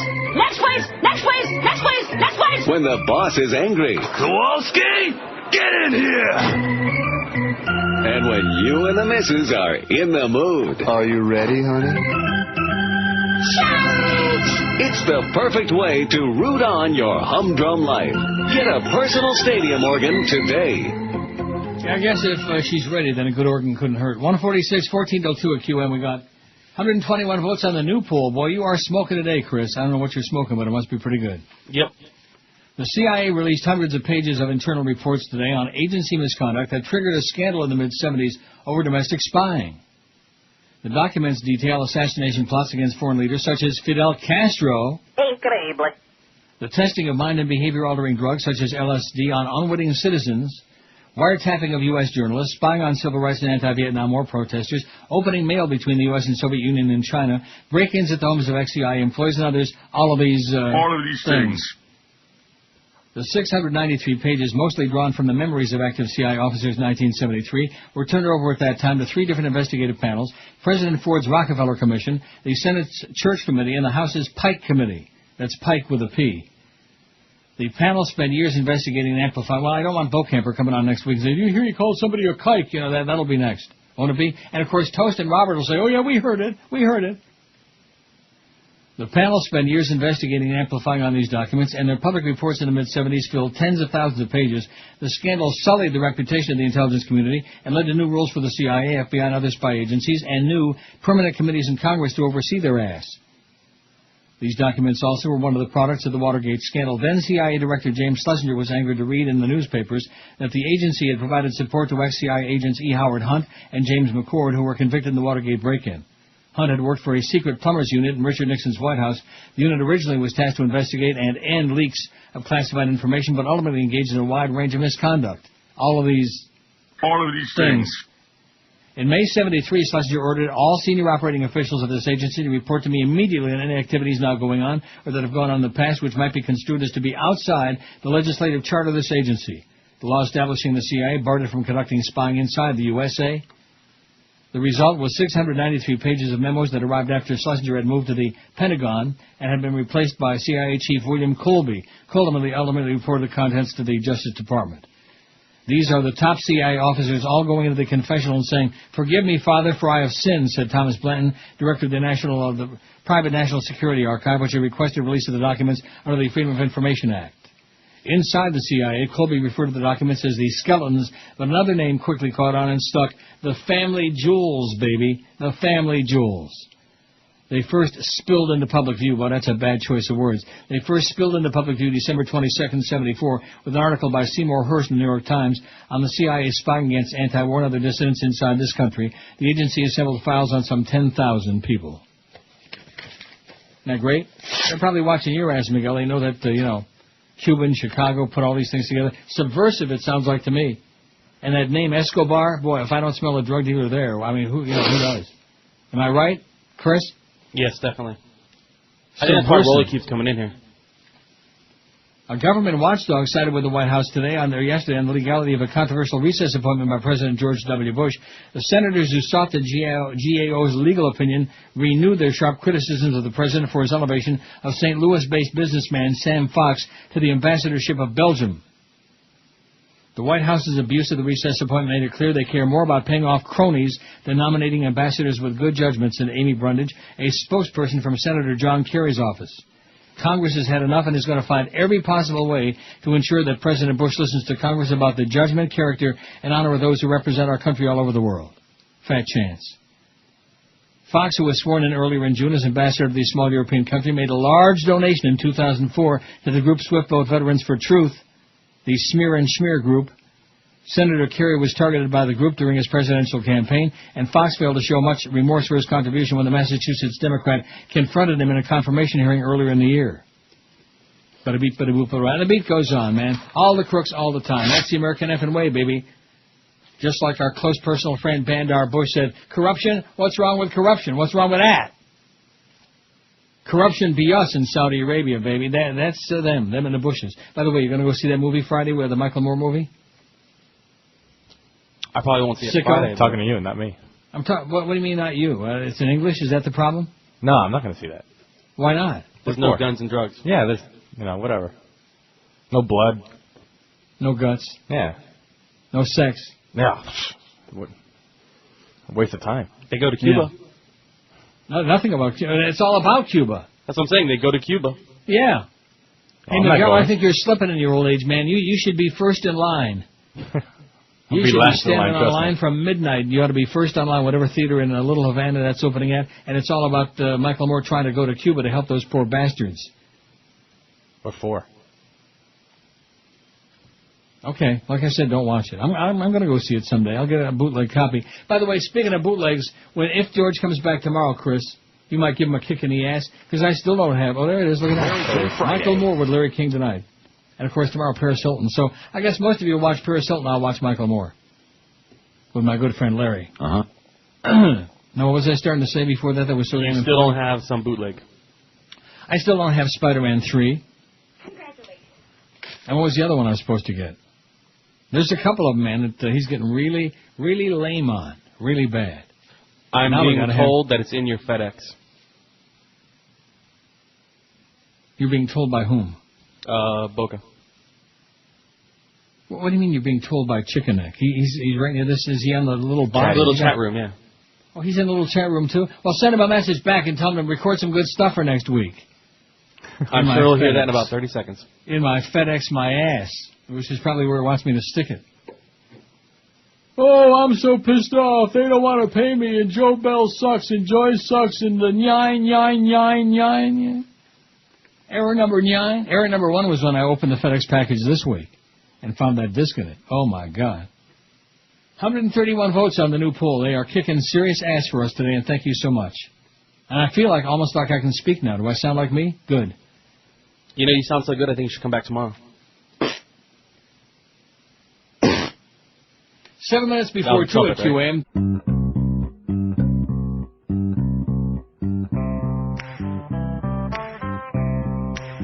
I turned 13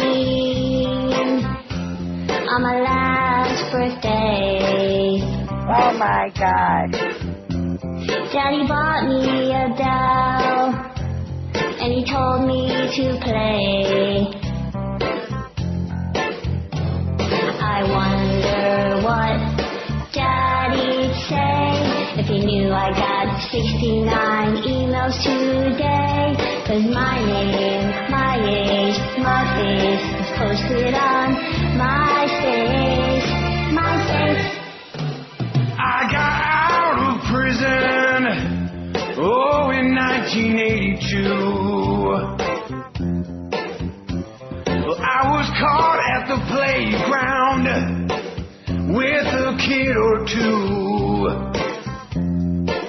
Now I use the net, email them today, and tomorrow I'm wet. 'Cause her name, her age, her face is posted on MySpace. All right. Hey, baby. You know, you're really mature for your age. How about we meet in person? Get up this silly chat. I'll bring you beer and smokes. Well, now don't tell your mama. She doesn't understand your needs. I tell you what, baby, we'll have a real good time. You got a pretty smile, you know that. Yeah, I'll tell you what. Let's meet at the mall. Oh, near the video shop. Well, just don't tell your folks. And especially don't tell the cops, yeah. Whoa! He said I'm 1 in a million. That's right. Oral ain't sex as President Bill. My name, my age, my face, posted on MySpace. Yeah, He voiced his tallywhacker in all the wrong places. He's shredded now. Didn't know I wore braces. Bye. The Neil Rogers Show on 560 WQAM, Miami, Fort Lauderdale. I don't care how many Dago, Guinea, Wop, Greaseball, Goombas come out of the woodwork. Well, let me tell you something, my Kraut Mick friend.